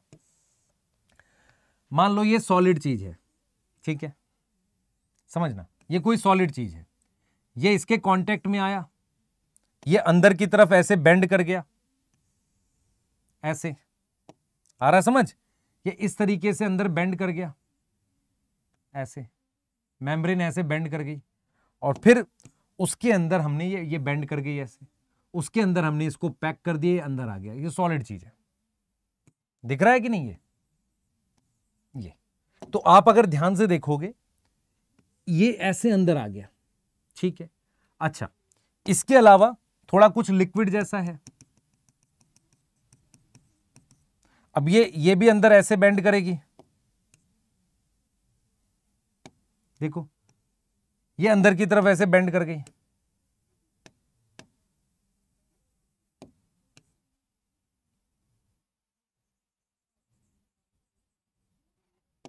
देखना ध्यान से बेटा,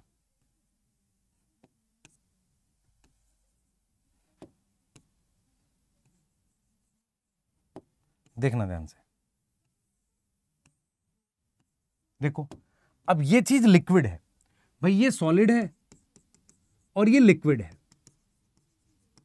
ये भी अंदर की तरफ ऐसे बेंड करके चीज अंदर चलेगी सेल के, देखो। और ये वैक्यूल बनाना पड़ेगा प्रॉपर तरीके से। अब आपको ये समझना पड़ेगा हम क्या करते हैं, इसको कहते हैं सेल ईटिंग। इसके लिए वर्ड लिखते हैं फैगो, फैगो का मतलब खाना, साइटोसिस, फैगोसाइटोसिस। तो आपको समझना पड़ेगा कि बल्क ट्रांसपोर्ट में क्या होता है, बल्क ट्रांसपोर्ट में बड़े साइज की चीज मूव करती है, उसको हम कहते हैं फैगोसाइटोसिस। फैगोसाइटोसिस है ना, सेल निगल रहा है। और ये कौन कर सकता है बेटा, ये हमारे पास मान लो आपने मैक्रोफाज सुने हैं। मैक्रोफाज कहां होते हैं, हमारी बॉडी के अंदर होते हैं, वो सेल्स जो बैक्टीरिया वगैरह को खा जाते हैं। या आपने अमीबा सुना है, तो वो इसी तरीके से काम करते हैं कि बाहर से कोई सॉलिड चीज ऐसे अंदर चली जाए और इसको ये फिर फूड वैक्यूल बोल देते हैं और फिर इसको जाकर ये डाइजेस्ट कर देते हैं, ऐसे आती है ये सॉलिड चीज। और फैगोसाइटोसिस दो तरह की होती है। अगर सॉलिड एंटर करेगा, अगर कोई चीज सॉलिड एंटर करेगी, ठीक है, सॉरी फैगो लिख रहा हूं, हम लिख रहे हैं इसको एंडोसाइटोसिस, यार एंडोसाइटोसिस लिख रहे हैं, एंडो का मतलब अंदर जा रही है, ठीक है। क्या लिख रहे हैं इसको, एंडोसाइटोसिस लिख रहे हैं। एंडो का मतलब होता है चीज अंदर एंटर करती है। और ये दो तरह की होती है। अगर सॉलिड एंटर करेगा उसे फैगो बोलेंगे, फैगोसाइटोसिस। अगर लिक्विड चीज एंटर करेगी, लिक्विड एंटर करेगा, उसको बोलेंगे पिन्नो। पिन्नो का मतलब होता है कि आपके पास लिक्विड एंटर कर रहा है। तो ये वाला पिन्नो हो गया, ये वाला क्या हो गया, फैगो हो गया। फैगो को कहते हैं सेल ईटिंग। आपको समझना पड़ेगा, जैसे आपकी बॉडी में बैक्टीरिया घुस गया, एक खास तरह के WBC होते हैं। वो WBC क्या करते हैं, जो चीज मतलब बैक्टीरिया है ब्लड में, उसको निगल के मार देते हैं। तो वो क्या करते हैं, बैक्टीरिया की फैगोसाइटोसिस करते हैं। ऐसे ही अमीबा भी फैगोसाइटोसिस करता है। तो आपको यह समझना है कि बल्क ट्रांसपोर्ट का मतलब है बड़ी चीज एंटर करेगी, वो सॉलिड एंटर कर सकती है या लिक्विड।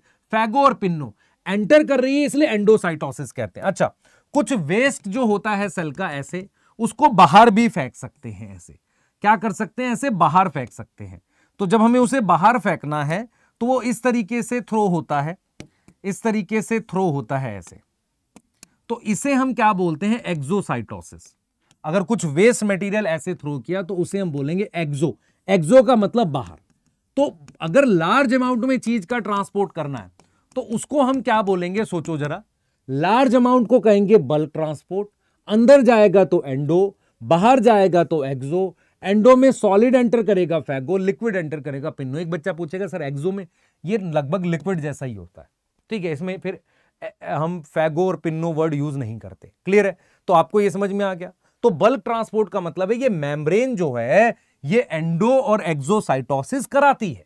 क्लियर है, ये एक्सोसाइटोसिस क्या हो सकता है, या तो ये वेस्ट हो या हो सकता है ये कोई एंजाइम हो। तो एक्सोसाइटोसिस में या तो वेस्ट या कोई एंजाइम रिलीज कर सकते हैं।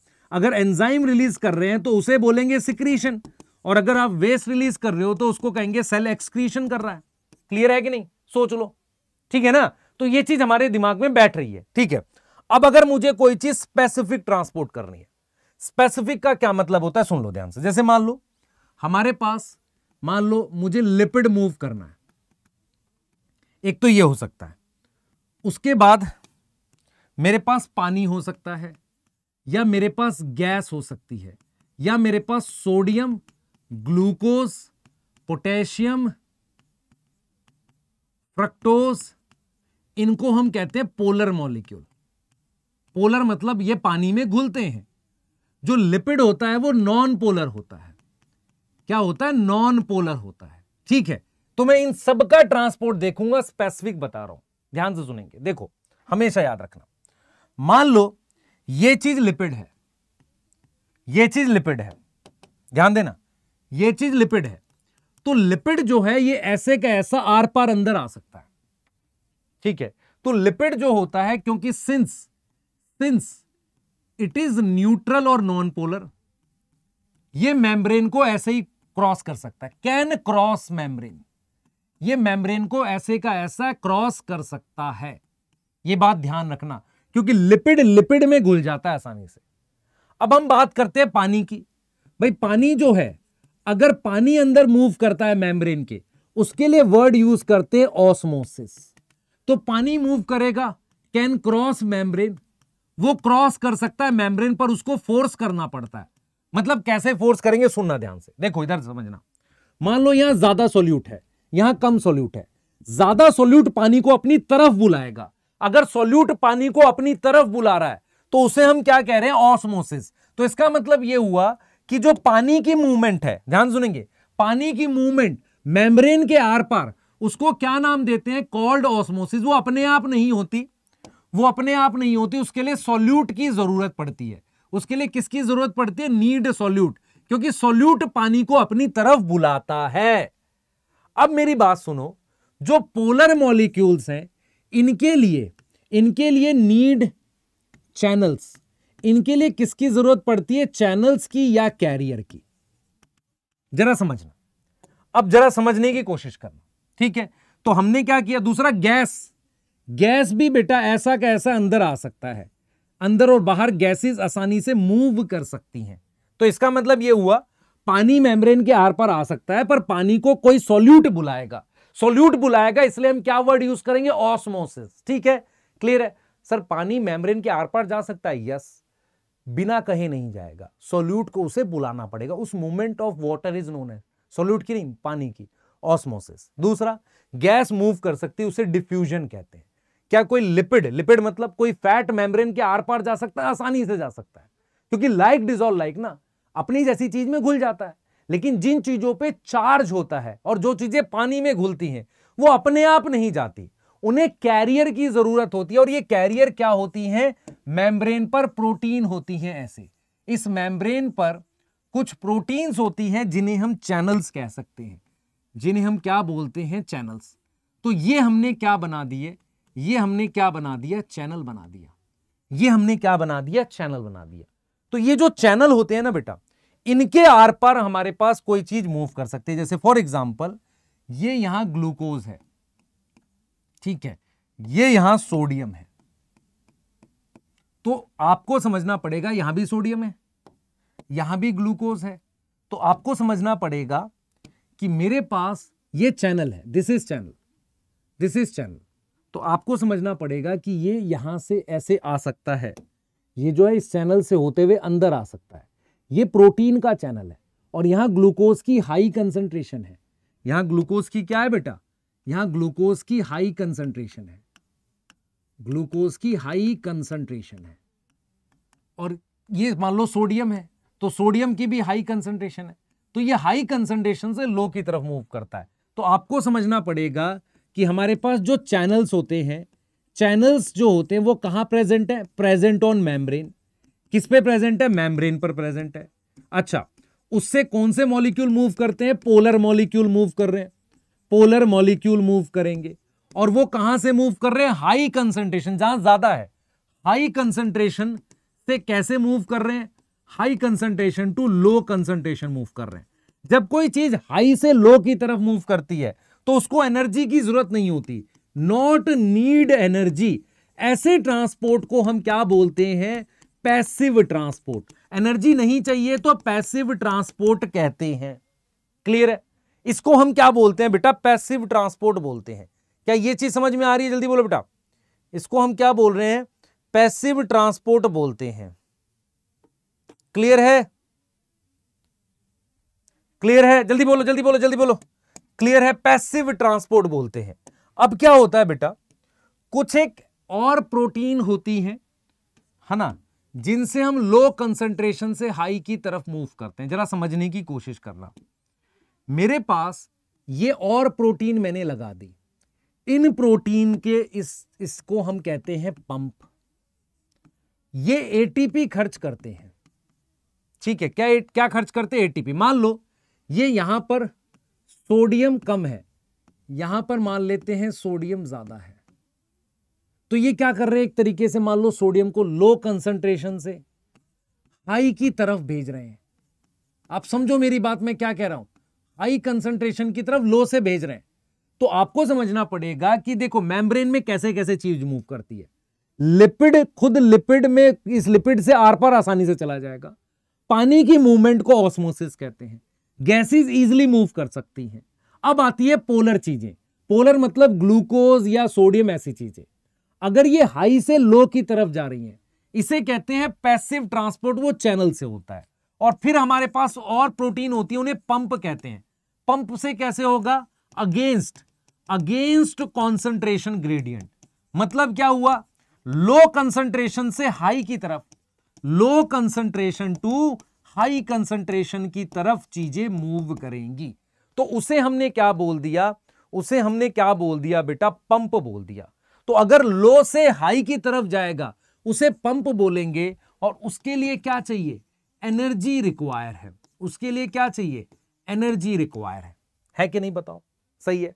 और ऐसा पंप न्यूरॉन में होता है जिसे हम कहते हैं सोडियम पोटेशियम पंप।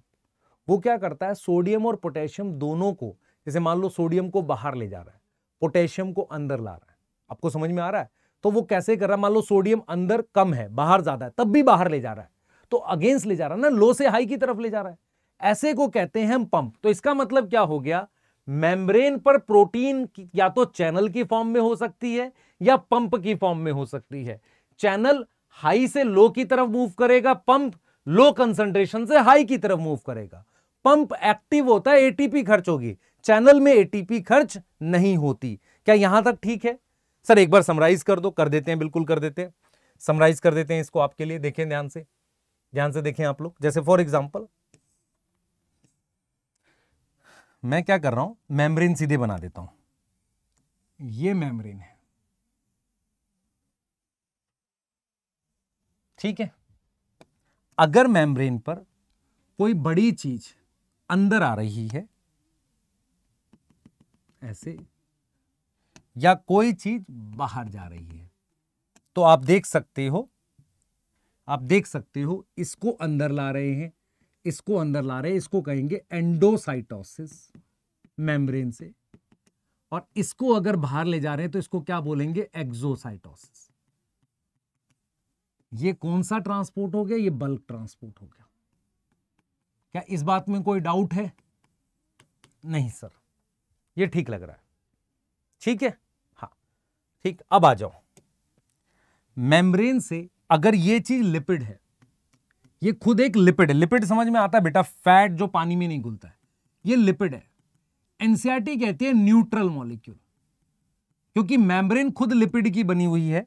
तो ये बिना एनर्जी के आसानी से अंदर आ जाएगा, इसको कोई रोकने वाला नहीं है, उसमें आसानी से अंदर आ जाता है, कैन पास। ठीक है। अब मेरे पास मान लो पानी है, तो पानी भी अंदर आ सकता है, पर पानी को अंदर बुलाना पड़ेगा। वो कैसे बुलाओगे? यहां सॉल्ट ज्यादा होगा और यहां सॉल्ट कम होगा। पानी की मूवमेंट के लिए हम वर्ड यूज करते हैं ऑस्मोसिस। ऑस्मोसिस का मतलब है पानी मूव कर रहा है। किसके आर पार मूव कर रहा है? पानी इस मेम्ब्रेन के आर पार मूव कर रहा है। मेरी बात समझ में आ रही है? बोलो। तो इसका मतलब ये हुआ कि water can cross membrane but need force like solute can pull water. Solute पानी को अपनी तरफ बुला सकता है, बुला रहा है। अब क्या होता है? गैसेस, मान लो गैसेस, ऑक्सीजन यहां है, ऑक्सीजन यहां है। आपने आगे जाकर आप पढ़ोगे एल्वियोलाई, एल्वियोलाई के आर पार ऑक्सीजन कैसे मूव कर रही है? प्रेशर। मान लो यहां ऑक्सीजन का प्रेशर लिख देते हैं 96, यहां ऑक्सीजन का प्रेशर कम कर देते हैं, मान लो यहां ऑक्सीजन का प्रेशर 45 कर देते हैं। तो क्या हाई प्रेशर से लो प्रेशर की तरफ। तो इसका मतलब ये पार्शियल प्रेशर लिख रहा हूं मैं, इसका मतलब ये होगा कि गैसेस भी मूव कर सकती हैं, पर उन्हें क्या चाहिए? जैसे CO2 सेल के बाहर जा रही है, ये क्या चाहिए? इनको प्रेशर चाहिए। ये प्रेशर की वजह से मेम्ब्रेन आर पार जा सकती हैं। बहुत सही। अब मेरे पास मान लो कुछ चीजें होती हैं मेम्ब्रेन पे आर पार मूव करने के लिए, मेरे पास कुछ और प्रोटीन्स होती हैं। अब ये प्रोटीन्स के चैनल होते हैं, तो ये कैसे मॉलिक्यूल को मूव करेंगे? पोलर। तो मान लो ये सोडियम का चैनल है और यहां ये सोडियम है, तो सोडियम की यहां क्या है? हाई कंसंट्रेशन है, तो ऐसा मेरे पास सोडियम हो सकता है, ग्लूकोज हो सकता है, पोटेशियम हो सकता है। ये कैसे मॉलिक्यूल्स है? पोलर। यहां सोडियम की हाई कंसंट्रेशन है या लो कंसंट्रेशन है, तो हाई से लो की तरफ अगर सोडियम मूव कर रहा है तो इसे हम कौन सा ट्रांसपोर्ट कह रहे हैं? पैसिव ट्रांसपोर्ट कह रहे हैं। पैसिव क्या बोल रहे हैं? ट्रांसपोर्ट बोल रहे हैं। मेरी बात समझ में आ रही है? तो पैसिव ट्रांसपोर्ट में क्या होगा? चैनल के थ्रू मूवमेंट होगी पोलर मॉलिक्यूल की। तो हम लिख सकते हैं पैसिव ट्रांसपोर्ट। पैसिव ट्रांसपोर्ट अकर थ्रू चैनल। किसके थ्रू हो रहा है? चैनल के थ्रू हो रहा है। बहुत बढ़िया, अकर थ्रू चैनल हो रहा है। अब हमने क्या किया, ध्यान सुनेंगे बेटा, हमने क्या किया, यहां से चैनल के थ्रू लो, हाई से लो की तरफ आ रहा है, ये चैनल के थ्रू कर रहे हैं। अब इसके अलावा और सोचो। अब मेरे पास पंप है, ये जो प्रोटीन है ये पंप है। पंप क्या होता है? आप सोचो, जैसे घर में पंप लगा होता है, मोटर होती है जो पानी को नीचे से ऊपर चढ़ाती है। ऐसे ही मान लो यहां कंसंट्रेशन क्या है? कम है। यहां कंसंट्रेशन पहले से ज्यादा है चीज की। तो यहां अगर कोई चीज लो कंसंट्रेशन में, पोलर ही होना चाहिए, लो कंसंट्रेशन पे है, यहां पहले से हाई है, तो अगर आप नीचे से ऊपर की तरफ मूव करोगे तो उसके लिए एनर्जी खर्च करनी पड़ेगी और उसके लिए एटीपी खर्च होगी। तो इस वाली प्रोटीन का नाम रख दिया पंप और इस वाली प्रोटीन का नाम रख दिया चैनल। तो चैनल वो होता है जिसमें हाई से लो की तरफ चीज मूव करती है। और कौन सी चीज मूव करती है? पोलर, जो पानी में घुल जाए। क्लियर है? तो आपको यह समझना पड़ेगा कि जो मेम्ब्रेन होती है उसमें बल्क ट्रांसपोर्ट भी हो सकता है, उसमें सिलेक्टिव ट्रांसपोर्ट भी हो सकता है। बल्क ट्रांसपोर्ट में एंडोसाइटोसिस, एक्सोसाइटोसिस, उसके अलावा सिलेक्टिव में लिपिड पार जा सकता है, न्यूट्रल, पानी की मूवमेंट को ऑस्मोसिस कहेंगे, गैसेस प्रेशर की वजह से मूव कर सकती है।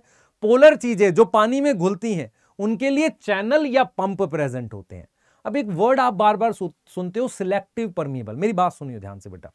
मान ले ये तेरे पास कोई मेम्ब्रेन है, अगर इसमें से पानी मूव कर जाए और साथ के साथ सारे सॉल्यूट मूव कर जाए, सॉल्यूट मतलब सारे कुछ मूव कर जाए, उसे कहते हैं परमिएबल। लेकिन मान लो पानी तो मूव करे लेकिन सोडियम मूव करे, लेकिन साथ में मैग्नीशियम ना जाए, ये ना जाए, इसका मतलब ये मेम्ब्रेन सोडियम का चैनल रखी होगी, किसका नहीं रखी होगी? मैग्नीशियम का। ऐसी मेम्ब्रेन जो किसी कुछ सॉल्यूट को जाने दे, कुछ को ना जाने दे, उसे कहते हैं सिलेक्टिव परमिएबल। आया समझ? नहीं आया? सर दोबारा बता दो। ये मेम्ब्रेन है, इसमें से पानी चला जाए, सही है सर, पानी चला जाए और सारे सॉल्यूट ना जाएं, कुछ ही सॉल्यूट जाएं जिनके चैनल प्रेजेंट हो, उसे कहते हैं सिलेक्टिव परमिएबल। तो जितनी भी बायोलॉजिकल मेम्ब्रेन होती है, प्लाज्मा मेम्ब्रेन या कोई ऑर्गेनल की मेम्ब्रेन भी, वो सिलेक्टिव परमिएबल होती है क्योंकि उस पर चैनल्स होते हैं और सबके चैनल नहीं होते। मान लो यहां पर गोल्ड है बाहर, अगर गोल्ड का चैनल नहीं है तो गोल्ड अंदर आएगा नहीं। समझ पा रहा है? गोल्ड सुनते ही आंखें चमक गई तेरी? नहीं बेटा, गोल्ड अंदर नहीं आएगा क्योंकि उसका चैनल नहीं है। तो जो प्लाज्मा मेम्ब्रेन होती है वो सिलेक्टिव परमिएबल होती है। सिलेक्टिव परमिएबल का मतलब वो पानी को तो जाने देती है पर सारे सॉल्यूट्स में से सिर्फ कुछ सॉल्यूट्स को जाने देती है। क्लियर है कि नहीं? बताओ। सही है सर। तो हमें मेम्ब्रेन के बारे में काफी कुछ समझ में आ गया है और अब हम क्या करेंगे, हम इसके बाद इसकी एक बार एनसीईआरटी डिस्कस कर लेते हैं। चलिए एनसीईआरटी डिस्कस करते हैं फटाफट से, जल्दी से एनसीईआरटी डिस्कस कर लेते हैं। आइए देखिए एनसीईआरटी क्या कह रही है। एनसीईआरटी कह रही है कि भाई detail structure of the membrane was studied only after the advent. Advent क्या होता है? एडवेंट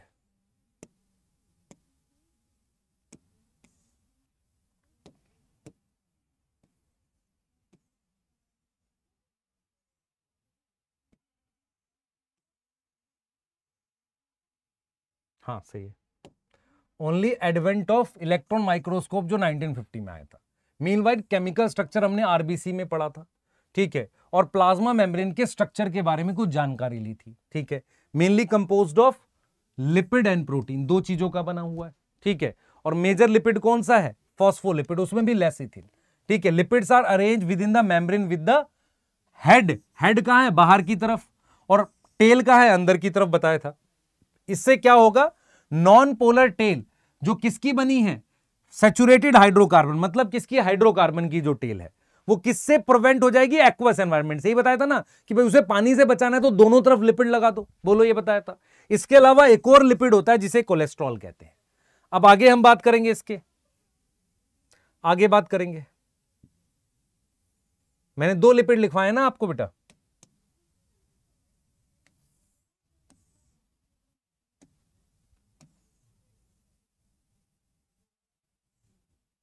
क्लियर है? आगे आ जाओ।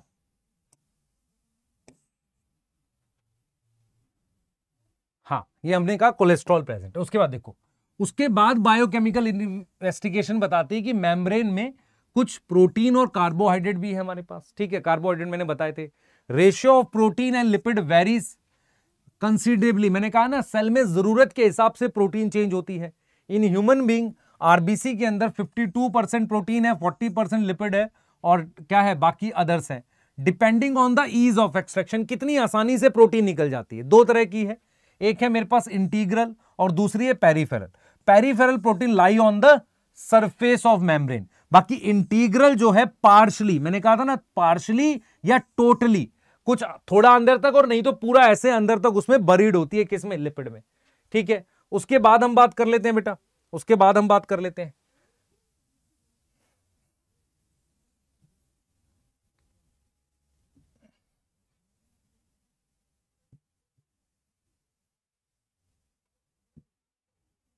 ध्यान देना बेटा। देखो, an improve model of structure of cell membrane was proposed by Singer and Nicolson. तो एक मॉडल आया इंप्रूव, जो इसे हम सिंगर निकोलसन ने दिया है, और उसको हम क्या नाम देते हैं? फ्लूइड मोज़ाइक मॉडल नाम देते हैं। ठीक है, अकॉर्डिंग टू क्वासी फ्लूइड। आप देख रहे हो क्वासी फ्लूइड, क्वासी फ्लूइड मतलब सेमी फ्लूइड नेचर है। ठीक है, हमारे पास क्या होगा? Lateral movement. मैंने कहा था ना, प्रोटीन की लेटरल मूवमेंट होगी, जिसे हम क्या बोलेंगे? फ्लूइडिटी बोलेंगे। और फ्लूइड नेचर ऑफ मेम्ब्रेन से क्या क्या पता चलता है? कि सेल ग्रोथ कैसे करता है, दूसरा उसके जंक्शंस कैसे बनते हैं, तीसरा सिक्रीशन कैसे करता है, एंडोसाइटोसिस, सेल डिवीजन, ये फंक्शन है प्लाज्मा मेम्ब्रेन के। क्लियर है? उसके बाद डिस्कस करते हैं बेटा, उसके बाद डिस्कस करते हैं एनसीईआरटी। देखो आगे क्या है हमारे पास,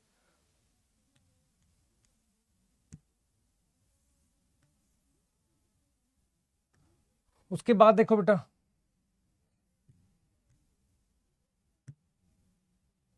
ये देखो। अब उसके बाद देखो, one of the most important function of plasma membrane is the transport of molecule across it. The membrane is selectively permeable. समझ में आया था? सिलेक्टिवली परमेबल कि पानी जाएगा, कुछ सॉल्यूट जाएगा, to some of the molecule present either on the side. Many molecule can move briefly across the membrane without any requirement of energy.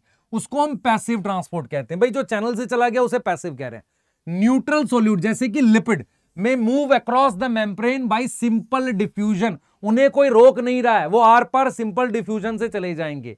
From high concentration to low concentration. Water में move from the high to lower concentration, उसे हम कहते हैं osmosis. मेरी बात सुनो ध्यान से। पानी जहां ज्यादा है मतलब वहां सोल्यूट कम है, और जहां से सोल्यूट ज्यादा है पानी कम है, उधर जाएगा पानी। तो मैंने कहा ना, सोल्यूट ज्यादा है पानी को बुलाएगा, तो उसे हम क्या बोलते हैं? ऑस्मोसिस। द पोलर मॉलिक्यूल जैसे glucose, sodium can not pass through the non polar lipid से नहीं जा सकते, उनको एक कैरियर या चैनल चाहिए। ठीक है, जिसकी मदद से वो जाएंगे। अ फ्यू आयंस और molecule are transported across the membrane against. कुछ ऐसे हैं जो लो से हाई कंसंट्रेशन पे जाते हैं। ठीक है, उसके लिए एटीपी चाहिए, और ऐसा एक पंप होता है, सोडियम पोटेशियम पंप, न्यूरॉन्स पे होता है। ठीक है, तो उसे हम कहते हैं एक्टिव ट्रांसपोर्ट। तो आप देख लो, ऑस्मोसिस बता दिया, न्यूट्रल मॉलिक्यूल लिपिड के लिए बता दिया, और हमने क्या बता दिया? पंप के लिए बता दिया। क्लियर है? देखो, तो हम बेटा टोटल एनसीईआरटी कवर कर रहे हैं। ठीक है, अब इसके बाद हम लोग जो डिस्कस करेंगे वो है हमारे पास सेल वॉल। ठीक है, सेल वॉल को डिस्कस करते हैं। आप में से जो बच्चे इस बात को समझ पाएंगे, हम बात कर रहे हैं सेल वॉल की। ध्यान देना बेटा, हम बात कर रहे हैं सेल वॉल की। सेल वॉल क्या होता है? ठीक है, सेल वॉल कहां होता है? सबसे पहले आपको यह फील करना पड़ेगा कि अगर हमारे पास, ध्यान दो बेटा, अगर हमारे पास ये प्लाज्मा मेम्ब्रेन है, तो सेल वॉल जो होती है वो कुछ ऐसा स्ट्रक्चर होता है कि उसके बीच में ज्यादा गैप नहीं होते। मेरी बात समझना, सेल वॉल जो होती है कुछ ऐसा स्ट्रक्चर होता है, उसके बीच में गैप होते हैं ऐसे, है ना, इस तरीके का स्ट्रक्चर होता है सेल वॉल चारों तरफ। और सेल वॉल हमारे पास किस किस ग्रुप में मिलती है?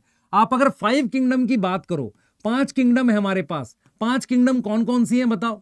5 किंगडम में पहले मेरे पास मोनेरा है, ठीक है, मोनेरा है। दूसरी मेरे पास प्रोटिस्टा है, ठीक है। तीसरी किंगडम है फंजाई, और फोर्थ किंगडम है एनिमिलिया या प्लांटेई लिखते हैं पहले, प्लांटेई। और हमारे पास है फिफ्थ है एनिमिलिया। अब मैं जो आपको बता रहा हूं उसको समझना, जो मैं आपको यहां पर बता रहा हूं ये मैंने एनिमिलिया लिखा है।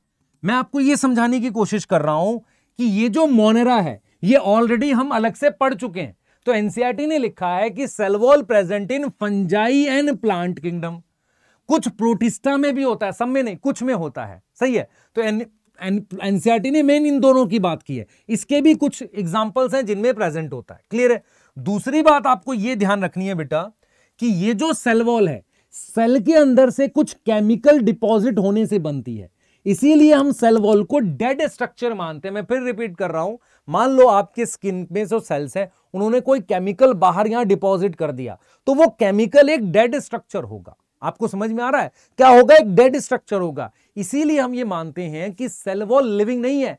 लिविंग चीज वो होती है जो कुछ काम करे। ये सिर्फ प्रोटेक्शन का काम कर रही है, शेप दे रही है, एज सच कोई पर्टिकुलर फंक्शन परफॉर्म नहीं करती।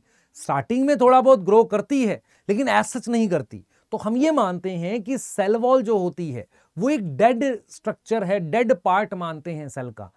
डेड पार्ट क्यों मानते हैं? क्योंकि सेल ने अपने बाहर उसको रिलीज करके बनाया है और वो बहुत स्पेसिफिक टाइप के फंक्शंस, वो एक गैप है, मतलब उसके बीच में से चीजें निकल जाती हैं, उस तरीके का गैप बनाती है सेल वॉल, पर वो सपोर्ट देती है।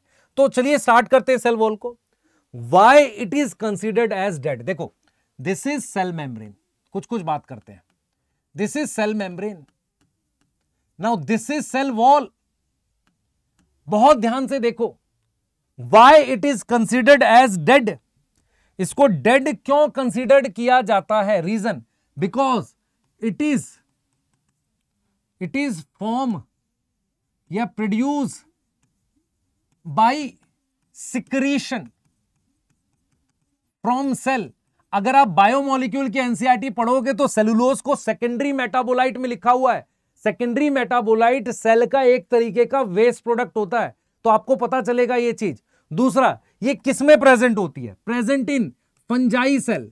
अब मुझे बताओ, देखो बैक्टीरिया में होती है, पर बैक्टीरिया एनसीईआरटी ऑलरेडी पढ़ा चुकी है, उसमें बनी होती है पेप्टाइडोग्लाइकन की, सही है सर। फंजाई में किसकी होती है सर? काइटिन की। फंजाई एनिमल किंगडम में, सॉरी काइटिन एनिमल किंगडम में कहीं होता है? बता बेटा, होता है। काइटिन एनिमल किंगडम में होता है। जो इंसेक्ट होते हैं ना, उसकी बाहर की जो कवरिंग होती है हार्ड, जैसे तुमने कभी देखा कुछ इंसेक्ट है चप्पल से मारो चट सी आवाज आती है, उसका काइटिन टूटता है, वहां होती है। नहीं तो काइटिन कहां मिलती है? फंजाई जो होती है ना, फंजाई, उनकी सेल वॉल में मिलती है काइटिन, और उसके अलावा प्लांट में। और प्लांट में जो होगा वो मेजरली सेलुलोज होता है। क्या होता है? सेलुलोज। तो एनसीईआरटी ने इन दोनों की बात की है ना। और सेल वॉल जो है बेटा एक तरीके का डेड स्ट्रक्चर होता है, क्योंकि ये ज्यादा इंटरेक्शन नहीं करता और बना है सिक्रीशन से। क्लियर है कि नहीं? आ रहा है समझ? अब आ जाओ मोनेरा। देखो मोनेरा में सेल वॉल है, यस।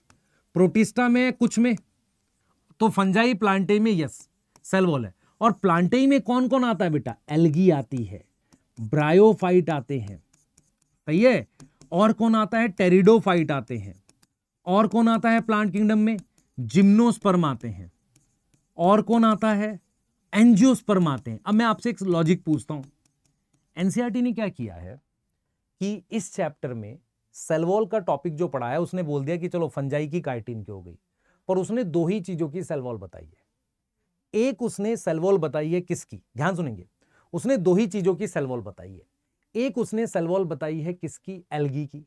तो एल्गी पानी में होता है, पूरे प्लांट किंगडम में ये पानी में है, तो इसकी सेल वॉल थोड़ी अलग हो सकती है। बाकी की ये तीनों चारों लैंड पर है। सवाल ये था मेरा कि भाई एनसीईआरटी ने सिर्फ एल्गी की सेल वॉल क्यों बताई अलग से? क्योंकि बाकी के प्लांट लैंड पर मिलते हैं, उनकी बेसिक सेल वॉल का स्ट्रक्चर सेम होगा, लेकिन क्योंकि एल्गी पानी में मिलती है और पानी का एनवायरमेंट अलग है, इसलिए उसकी सेल वॉल थोड़ी अलग होती है। तो हम क्या पढ़ेंगे अब? जो स्ट्रक्चर पढ़ेंगे, सबसे पहले पढ़ेंगे कि एल्गी की सेल वॉल कैसे होती है, और फिर एक नॉर्मल प्लांट सेल की सेल वॉल की बात करेंगे। पर आप हमेशा याद रखो कि जो सेल वॉल होता है उसके अगर हम रोल की बात करें तो जैसा कि बैक्टीरिया में था, वो क्या देगी, स्ट्रक्चरल सपोर्ट देती है, शेप और सपोर्ट देती है। दूसरा, मैंने आपको यही चीज बताई, ध्यान दो बेटा, मैंने ये चीज बताई, मान लो ये प्लाज्मा मेम्ब्रेन है, ध्यान देना बेटा, ये मान लो तुम्हारे पास प्लाज्मा मेम्ब्रेन है, सही है।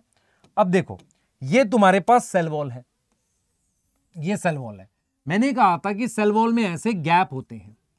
अब आप जरा सोचो, ये एक मैक्रोमोलिक्यूल है और एक ये मैक्रोमोलिक्यूल है, तो अनवांटेड, मान लो ये वाले को तो चलो जाने दे, इस वाले को तो चलो यहां से ये निकलने दे के इसके कांटेक्ट में आ जाए, लेकिन ये इसको रोक देगी। तो कहीं ना कहीं ये सेल वॉल क्या करती है, प्रिवेंट करती है इन्फेक्शन, क्योंकि ये स्टॉप करती है किसको, स्टॉप एंट्री ऑफ बैक्टीरिया या कोई भी चीज। मान लो ये नॉर्मल प्लांट सेल है, इस प्लांट सेल में ये बैक्टीरिया अटैक ना करे, क्योंकि उसके लिए सेल वॉल इसको रोक देगी ना, आर पार थोड़ी जा पाएगा, ठीक है। तो एंट्री ऑफ बैक्टीरिया इनको रोकती है, क्लियर है। दूसरा क्या है, एंट्री ऑफ मैक्रोमोलिक्यूल जो अनवांटेड है, जो प्लांट को नहीं चाहिए, उस अनवांटेड मैक्रोमोलिक्यूल को भी रोकती है, क्लियर है कि नहीं बताओ, अनवांटेड मैक्रोमोलिक्यूल को भी ये रोकती है सेल वॉल, क्लियर है। अब इंटरेक्शन बिटवीन सेल, कई बार क्या होता है, सेल वॉल जो होती है कुछ इंटरेक्शन भी करती है दूसरे सेल से, ऐसा होता है, क्योंकि क्या होगा, ऑर्गेनिज्म मल्टी सेलुलर है, सेल्स आपस में एक दूसरे के साथ जुड़े रहते हैं, तो और प्लांट सेल में भी वो क्या करती है, इंटरेक्शन करती है, क्लियर है। और प्रिवेंट करती है बर्स्टिंग से, ये हमने पढ़ा है कि जब पानी एंटर करेगा तो सेल को ये फटने से बचाती है। जैसे मैं आपको एक डायग्राम से दिखाता हूं, जैसे मान लो ये सेल है, आप जरा ये देखो, ये मॉलिक्यूल और इस मॉलिक्यूल, ये बैक्टीरिया है मान लो, ध्यान से सुनना, ये हमारे पास बैक्टीरिया है। मैं आपसे पूछ रहा हूं, ये मॉलिक्यूल तो आसानी से सेल वॉल पार करके मेम्ब्रेन के कांटेक्ट में आ जाएगा, इसको तो रोक लिया ना सेल वॉल ने। तो सेल वॉल एग्जैक्टली ऐसा होता है, उसमें गैप होते हैं। दूसरा, अगर किसी सेल के अंदर पानी भर जाए, ऐसे पानी कब भरेगा, जब इसमें सॉल्ट ज्यादा होगा, हाइपरटोनिक होगा, तो पानी भरने के बाद वो प्लाज्मा मेम्ब्रेन पर ऐसे दबाव लगाएगा पानी, तो सेल वॉल क्या है, उस प्लाज्मा मेम्ब्रेन को ऐसे रोकेगी। ये सेल वॉल है, प्लाज्मा मेम्ब्रेन ऐसे फोर्स लगा रही है, उसको रोक रही है। तो बाहर क्या होना चाहिए, हाइपोटोनिक। हाइपोटोनिक का मतलब क्या होगा, ज्यादा पानी लेस सॉल्ट, इसको कहते हैं हाइपोटोनिक, है ना। तो पानी अगर ज्यादा है तो कम पानी की तरफ जाएगा, उसे ऑस्मोसिस कहते हैं। तो ये प्लाज्मा मेम्ब्रेन पे जो प्रेशर लगा है उससे रोकेगा। तो हम यही चीज समझा रहे हैं कि ये सेल वॉल एक रिजिड स्ट्रक्चर होता है, रिजिड मतलब हार्ड स्ट्रक्चर होता है, इसमें से छोटे मॉलिक्यूल निकल जाते हैं, बड़ी चीजों को ये रोक लेती है। दूसरा क्या है, अगर सेल के अंदर पानी भरता है तो ये बाहर की तरफ जो प्रेशर लगाता है, सेल वॉल इसको रोकती है। जब पानी भरने से जो प्रेशर लगता है ना, उस प्रेशर से ये प्लाज्मा मेम्ब्रेन फट सकती है, सेल वॉल उसे रोकती है। तो ये फंक्शंस है, क्या क्या है, शेप देगा, स्ट्रक्चरल सपोर्ट देगा, बस्टिंग से बचाएगा। उसके अलावा बेटा वो क्या करता है, लार्ज मैक्रोमोलिक्यूल में जो काम के नहीं उनकी एंट्री रोकता है, और उसके अलावा इन्फेक्शन से बचाता है। क्लियर है। अब इसके आगे जाएंगे, सर ये एनसीईआरटी में है बेटा, खोल के देखियो। अब बात करते हैं एल्गी की, सेल वॉल की। ये एक एल्गी है जिसमें ये फिलामेंट है ना, इसमें मेरे पास ये सेल मेम्ब्रेन है, ये क्या है, सेल मेम्ब्रेन है। अब ये इसकी सेल वॉल है। अब एल्गी की सेल वॉल में क्या क्या होता है, सेलुलोज तो होता है, सेलुलोज सारे प्लांट की सेल वॉल में होता है। उसके अलावा गैलेक्टोज का कुछ पॉलीमर होता है, उसे गैलेक्टन्स कहते हैं, और मैनोज का पॉलीमर होता है, उसे मैनन्स कहते हैं, और साथ में कैल्शियम कार्बोनेट नाम का सॉल्ट होता है। तो आपने याद करना है कि जो एल्गी की सेल वॉल होती है थोड़ी अलग होती है, उसमें सेलुलोज तो होता है इसमें, लेकिन उसके अलावा गैलेक्टोज क्या है, शुगर है, समझो। ये मान लो गैलेक्टोज है, इसकी चेन बने उसे गैलेक्टन कहेंगे।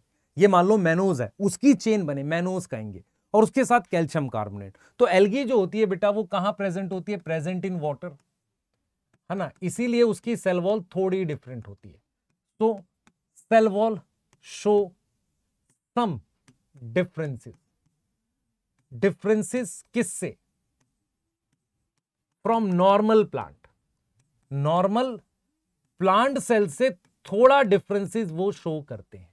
क्या इतनी बात समझ में आ रही है, थोड़ा अंतर वो शो करते हैं नॉर्मल प्लांट सेल से। क्या इतनी बात समझ में आ रही है। ये एल्गी की सेल वॉल है, ये किसकी सेल वॉल है, एल्गी की। अब आओ बात करते हैं प्लांट की सेल वॉल। मेरी बात सुनना ध्यान से, ध्यान दो बेटा। ये मेरे पास सेल मेम्ब्रेन है, ध्यान से सुनना मैं जो बताऊंगा यहां पर। ये मेरे पास सेल वॉल है, ये सेल वॉल प्लांट ने ऐसे बाहर ऐसे बनाई है, ठीक है।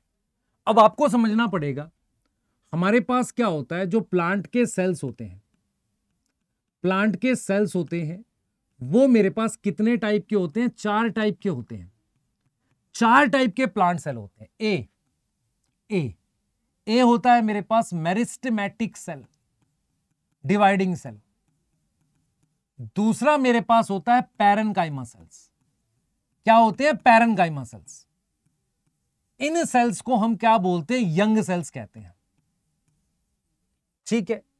इनकी जो सेल वॉल होती है उसे हम प्राइमरी सेल वॉल कहते हैं। क्या बोलेंगे? Primary cell wall. मेरी बात समझना ध्यान से। तो मैं आपको यह समझा रहा हूं, यहां पर नोट की फॉर्म में लिख रहा हूं कि जो यंग प्लांट सेल होते हैं, यंग प्लांट सेल, उनके पास क्या होती है? Have primary cell wall. कौन सी सेल वॉल होती है? प्राइमरी सेल वॉल होती है। क्या यह बात समझ में आ रही है? मैं रिपीट कर रहा हूं, प्लाज्मा मेम्ब्रेन के बाहर ये जो सेल वॉल बनी है ये प्राइमरी सेल वॉल है। प्राइमरी सेल वॉल में क्या क्या कंपोनेंट होते हैं? देखो, प्राइमरी सेल वॉल में जो हम बात कर रहे हैं, प्राइमरी का मतलब होता है जो पहले बनी है। सर क्या इसके बाद भी बनती है? हाँ, पर वो बनती है मैच्योर सेल में। तो हमने ये देखा है कि प्लांट के अंदर सेल्स जो होते हैं उनका काम अलग अलग होता है, उसके अलावा शेप और डिपोजिशन अलग होता है। What is deposition? सुनो ध्यान से। ये प्लाज्मा मेम्ब्रेन है, इसके बाहर ये जो सेल वॉल है इसे प्राइमरी सेल वॉल कह रहे हैं। ये शुरुआत में बनती है, बिल्कुल स्टार्टिंग में बनती है, और ये थोड़ी बहुत ग्रो भी करती है। ग्रो करने का मतलब है इसमें डिपोजिशन बढ़ता है, तो ये ग्रो भी करती है शुरुआत में। इसे हम कहते हैं primary cell wall. Primary cell wall में क्या क्या प्रेजेंट होता है ये इंपॉर्टेंट है। तो जो प्राइमरी सेल वॉल होता है उसमें हमारे पास सेलुलोज होता है। क्या होता है? सेलुलोज। उसके अलावा हमारे पास हेमी सेलुलोज होता है। और क्या होता है? उसके अलावा बेटा हमारे पास हेमी सेलुलोज होता है। ये रहा, देखो ये रहा, दिस इज हेमी सेलुलोज। उसके अलावा हमारे पास ये चीज है पैक्टिन, और ये है प्रोटीन। ये 4 चीजें हमारे पास सेल वॉल में होती है, प्राइमरी सेल वॉल में। इसमें मेजर कंपोनेंट सेलुलोज होता है, ऐसे धागे की फॉर्म में होता है। सेलुलोज का धागा बोलते हैं। क्या वर्ड यूज करते हैं? सेलुलोज का माइक्रोफिब्रिल। तो मैंने क्या किया, इस सेल वॉल को जूम करके यहां ड्रॉ किया। मुझे दिखा कि ये सेलुलोज के ऐसे धागे हैं। इस पर ये वाले को हम कह रहे हैं क्या? पैक्टिन कह रहे हैं। इस वाले को, इसको हम कह रहे हैं हेमी सेलुलोज। ये रेड वाला पैक्टिन है, ये पैक्टिन है, और ये क्या है? Hemicellulose. और बीच बीच में ये प्रोटीन है। तो ये 4 चीजों की बनती है हमारे पास primary cell wall. Primary cell wall क्या होती है बेटा? प्राइमरी सेल वॉल कहां प्रेजेंट है? यंग प्लांट सेल में। उसमें क्या होती है? ये ग्रो कर सकती है, कैन ग्रो, है ना। उसमें क्या क्या कंपोनेंट होते हैं? उनके कंपोनेंट है हमारे पास, पहला सेलुलोज के धागे, दूसरा हेमी सेलुलोज है, तीसरा प्रोटीन है, और हमारे पास पैक्टिन है। अब सवाल ये उठता है, यार सर आप प्राइमरी बता रहे हो, कुछ सेकेंडरी भी होती होगी क्या? हाँ होती है। एक्चुअल में क्या होता है कि इस प्राइमरी सेल वॉल और प्लाज्मा मेम्ब्रेन के बीच में मैच्योर सेल में कुछ केमिकल डिपॉजिट किया जाता है, उसकी वजह से हमारे पास सेकेंडरी सेल वॉल बनती है। जरा देखेंगे सेकेंडरी सेल वॉल क्या होती है। सबसे पहले लोकेशन की बात करते हैं। सेकेंडरी सेल वॉल किसमें होती है? Present in mature cell. अब मैच्योर सेल कौन से हैं? कोलेनकाइमा और स्क्लेरेनकाइमा मैच्योर सेल में होती है। कहां प्रेजेंट होती है? प्रेजेंट बिटवीन इस प्राइमरी और इसके बीच में, present between plasma membrane and primary cell wall, and primary cell wall के बीच में। और वो क्या होता है? डिपोजिशन होती है। वो क्या होती है बेटा? डिपोजिशन। वो क्या होगी? डिपोजिशन। सर थोड़ा सा एक्सप्लेन करो। अभी कर रहा हूं, देखो ध्यान से समझना। मान लो ये मेरे पास सेल है, ठीक है, इसमें ये प्राइमरी सेल वॉल है, सही है। ये मेरे पास क्या है? प्लाज्मा मेम्ब्रेन है। अब मैं आपसे एक सवाल पूछता हूं, बताना। मैंने क्या किया, यहां पर बीच में ये केमिकल डिपॉजिट करना शुरू कर दिया, अंदर से रिलीज करके सेल से, ऐसे। ये सेकेंडरी सेल वॉल है। ये क्या है? Secondary cell wall. अब मुझे बताओ, सेकेंडरी सेल वॉल के बनने से क्या प्राइमरी सेल वॉल थोड़ी तो घट रही है ना? हाँ, घट रही है। तो जब सेकेंडरी सेल वॉल बनती है तो प्राइमरी थोड़ी घटती है, और वो इसके प्राइमरी के और इसके बीच में बनती है। और ये डिपोजिशन किसका हो सकता है? ये एक तरीके का डिपोजिशन, डिपोजिशन मतलब इकट्ठा होना। ये डिपोजिशन किसका होता है? ये डिपोजिशन हो सकता है लिग्निन का, और किसका हो सकता है? और मान लो पैक्टिन भी कर सकते हैं, और ज्यादा पैक्टिन हो जाए, ठीक है। ये इस चीज का डिपोजिशन हो सकता है। तो हमारे पास प्राइमरी सेल वॉल क्या होती है बेटा? ये सबसे पहले आउटर मोस्ट होती है, आउटर मोस्ट होती है। ये ग्रो कर सकती है, मैंने कहा था ना ये ग्रो कर सकती है, कैन ग्रो, है ना। दूसरी चीज आपको याद रखना है कि प्राइमरी सेल वॉल में क्या क्या है? सेलुलोज है, हेमीसेलुलोज है, और क्या है? प्रोटीन है, पैक्टिन है ना। प्रोटीन है और क्या है? पैक्टिन है। ये प्राइमरी सेल वॉल की बात कर रहा हूं, ठीक है। और क्या होगा? ये कैन डिमिनिस्ड, डिमिनिस्ड का मतलब ये कम हो सकती है जब सेकेंडरी बनेगी। अब सेकेंडरी सेल वॉल, SCW का मतलब secondary cell wall, secondary cell wall ये किस में प्रेजेंट होती है? Present in mature cell. अब ये मैच्योर सेल कौन से सेल है बताओ? मैच्योर सेल कौन से सेल होते हैं? एक होता है कॉलेनकाइमा, इन्हें ज्यादा मैच्योर सेल कहते हैं, या स्क्लेरेनकाइमा। और ये कहां बनती है? ये सेल वॉल बनती कहां पर है? ये बनती है किसके बीच में? बिटवीन, बिटवीन किसके बीच में? प्राइमरी और इसके बीच में सेकेंडरी। ये सेकेंडरी सेल वॉल है। किसके बीच में? Plasma membrane and primary cell wall. और इसमें बेटा हमारे पास क्या होता है? केमिकली ये लिग्निन और पैक्टिन वगैरह होती है। केमिकली लिग्निन होती है, सुबिरिन भी हो सकती है ना। मैं पैक्टिन ना लिख के सुबिरिन भी लिख सकता हूं। सुबिरिन क्या है? एक वैक्स होता है। अच्छा, एक चीज और दिखाता हूं आपको, इधर देखो बेटा। मान लो ये सेकेंडरी सेल वॉल डिपॉजिट कर रहा हूं, ऐसे यहां पर सेकेंडरी सेल वॉल डिपॉजिट कर रहा हूं, ऐसे। कहीं कहीं पर मैंने डिपोजिशन नहीं करी है, तो ये जो जगह होती है ना जहां पर मैंने डिपोजिशन नहीं करी है, ये इसे कहते हैं पिट। इसे हम क्या बोलते हैं? पिट बोलते हैं। पिट वो जगह होती है जहां सेकेंडरी सेल वॉल का डिपोजिशन एब्सेंट होता है। आ जाएगा समझ? पिट कहां पढ़ोगे? आगे जाके पढ़ाएंगे आपको इसे, है ना। पिट होता है जहां सेकेंडरी सेल वॉल डिपोजिशन नहीं होता। तो आपको प्राइमरी और सेकेंडरी सेल वॉल के बीच में डिफरेंस पता होना चाहिए। Primary cell wall young cell में होती है, मैच्योर में सेकेंडरी सेल वॉल होती है। उसमें कुछ पार्ट पैक्टिन का हो सकता है, पर मोस्टली हम लोग लिग्निन और एक वैक्स होता है जिसे सुबिरिन कहते हैं, वो लगा सकते हैं। सेकेंडरी सेल वॉल कई बार क्या होती है? इम्परमिएबल होती है। मान लो सेकेंडरी सेल वॉल लगा दी चारों तरफ से, अब बाहर से चीज अंदर नहीं आ पा रही है, सेल डेड हो जाएगा। इसीलिए क्या होता है? लिग्निफाइड सेल्स जैसे कि वैसल्स वगैरह या ट्रैकीड्स या फाइबर डेड हो जाते हैं, क्योंकि जब सेकेंडरी सेल वॉल में ऐसा केमिकल लग जाए जिसकी वजह से बाहर से चीजें, पानी अंदर ना आ पाए, है ना। पानी अंदर आ ही नहीं पा रहा है क्योंकि उसने प्लाज्मा मेम्ब्रेन के बाहर एक दीवार सी बना दी है, तो फिर सेल मर जाएगा, सेल डेड हो जाएगा। तो आपको समझना पड़ेगा कि स्क्लेरेनकाइमा सेल्स मैच्योर हैं और डेड सेल्स क्यों हैं? क्योंकि जब लिग्निन डिपॉजिट हुआ, जो कि सेकेंडरी सेल वॉल की जगह हुआ, उसकी वजह से बाहर से चीजें अंदर नहीं आ पा रही हैं और सेल हमारे पास क्या हो गया? डेड हो गया। क्लियर है? सही है। अब आपको ये एक स्ट्रक्चर बताता हूं, मिडल लैमेला और प्लाज्मोडेस्माटा क्या होता है। ये देखो बेटा, देखो ध्यान से सुनो। आपको ये देखना पड़ेगा कि ये मेरे पास प्राइमरी सेल वॉल है, ठीक है। ये मेरे पास क्या है? प्राइमरी सेल वॉल है। ये मेरे पास क्या है? प्राइमरी सेल वॉल है। दो प्राइमरी सेल वॉल के बीच में एक केमिकल की लेयर होती है, इसे मिडल लैमेला कहते हैं। ये मिडल लैमेला ही दो सेल्स को आपस में जोड़े रखती है, पकड़े रखती है। तो मिडल लैमेला क्या होगी? ये प्रेजेंट होती है, present in between two neighbouring cell. दो नेबरिंग सेल के बीच में, नेबरिंग सेल के बीच में ये प्रेजेंट होती है मिडल लैमेला, है ना। दो नेबरिंग सेल के बीच में, है ना। नेबरिंग सेल में ये क्या करती है? इट ग्लू, ग्लू का मतलब चिपका के रखना, ग्लू टू सेल्स टुगेदर। दो सेल्स को एक साथ चिपका के रखती है, ठीक है। एक साथ पकड़ के रखती है, सही है।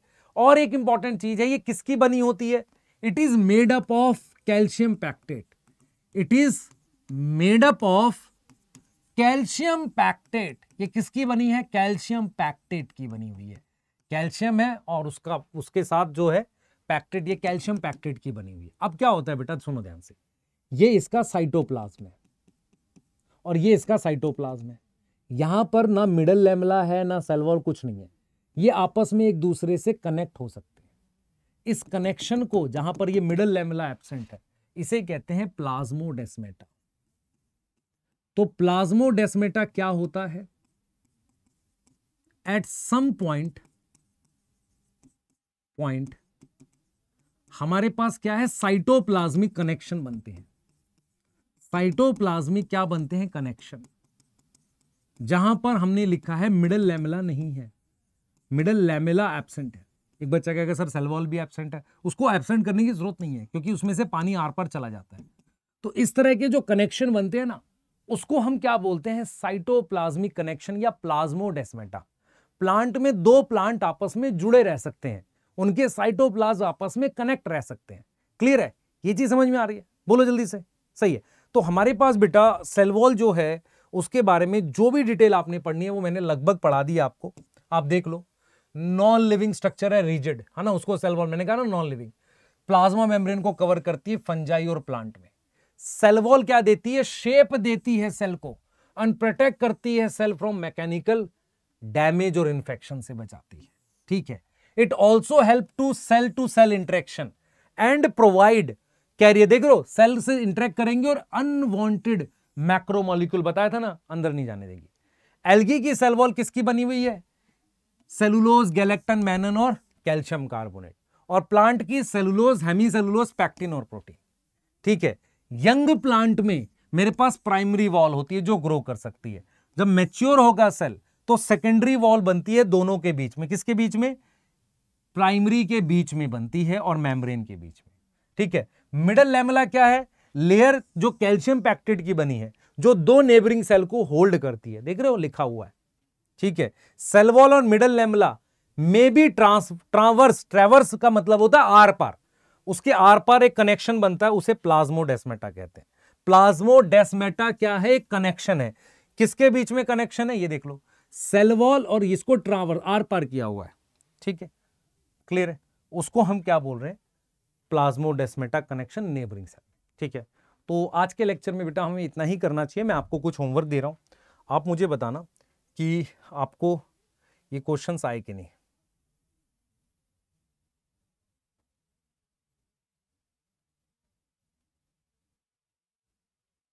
ये कर सकते हैं, which of the following not found in prokaryotic cell. ठीक है। Which of the is not membrane. ये दो क्वेश्चन है आपके पास, 43, 44, और इसके अलावा नॉट मेम्ब्रेन बाउंड कर चुके हैं। हाँ, ठीक। तो ये दो क्वेश्चन आपका होमवर्क है, ये दोनों 43, 44 इसको करिए। ठीक है। और हम आपको बेटा असाइनमेंट में जो क्वेश्चंस हैं उनको सॉल्व कर सकते हैं उस पर जाके। तो क्वेश्चन नंबर 43, 44, आज मैंने आपको मेम्ब्रेन और सेल वॉल के बारे में पढ़ाया। एंडो मेम्ब्रेन वाला पार्ट हम नेक्स्ट लेक्चर में भी ले सकते हैं और वहां से फिर हम आगे भी पढ़ेंगे। ठीक है। तो प्लीज पढ़ाई करते रहिए। All the very best. Thank you.